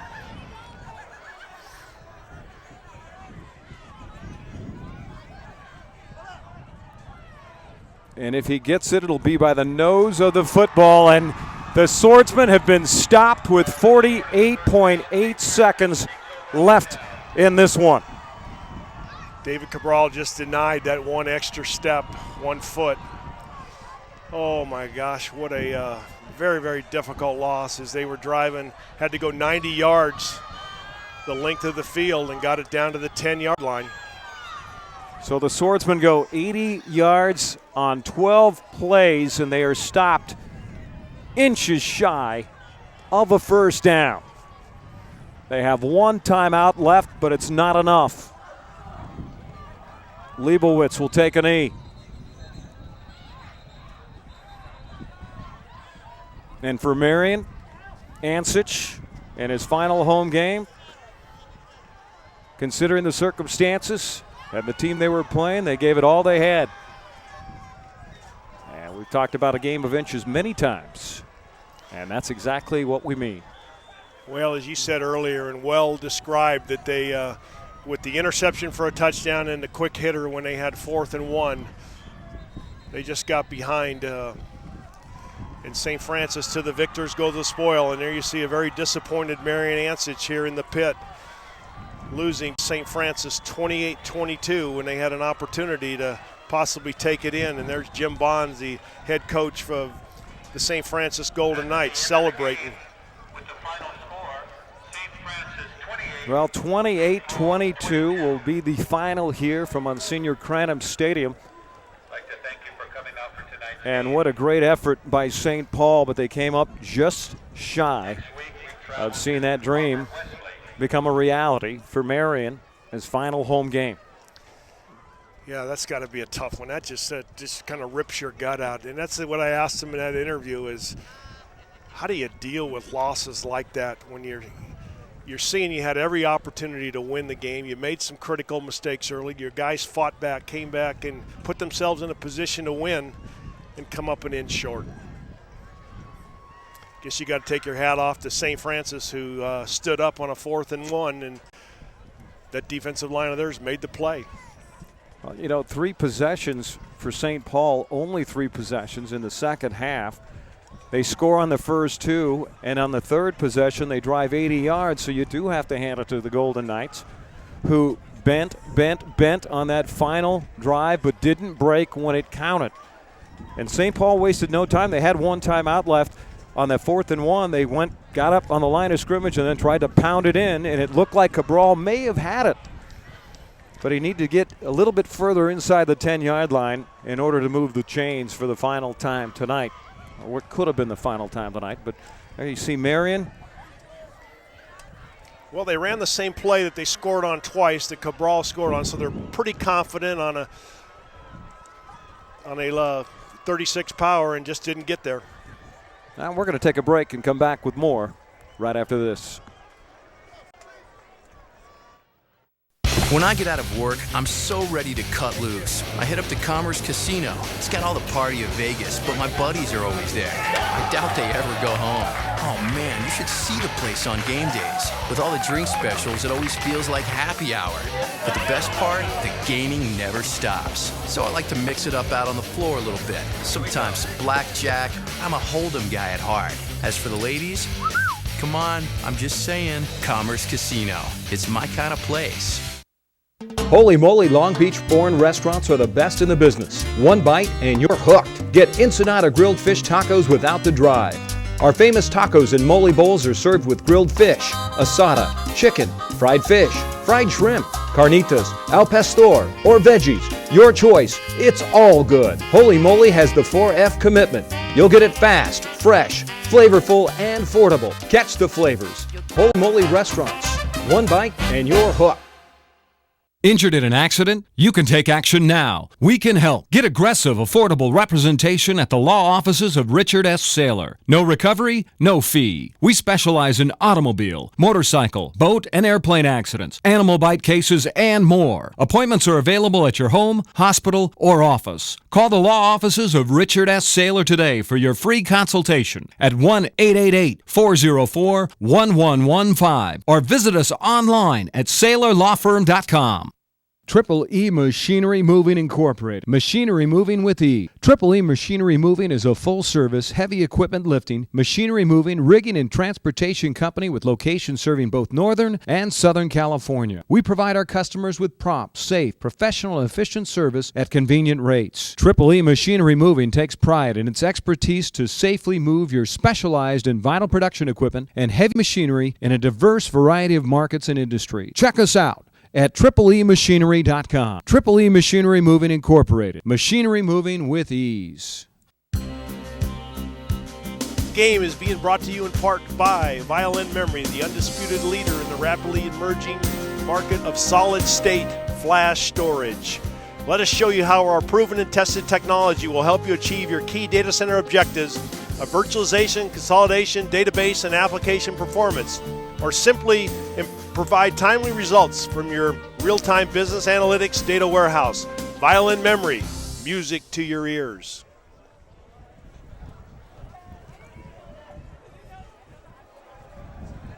Back at Monsignor Cranham Stadium on the campus of St. Paul High School, Fred Salas alongside Rick Ellwood.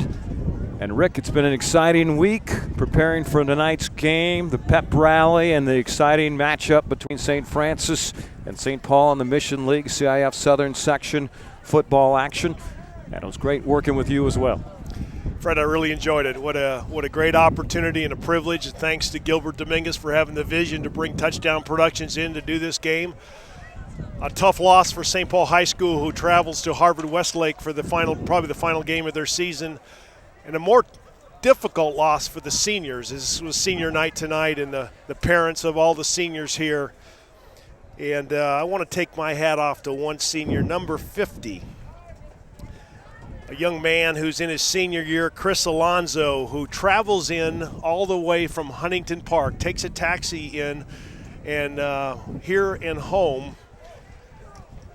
to be part of St. Paul's tradition and to play for that man, Marijon Ancich. So Chris Alonzo, quite a man, and this is one of the most emotional parts of playing for St. Paul High School. If you're a senior, you take this walk.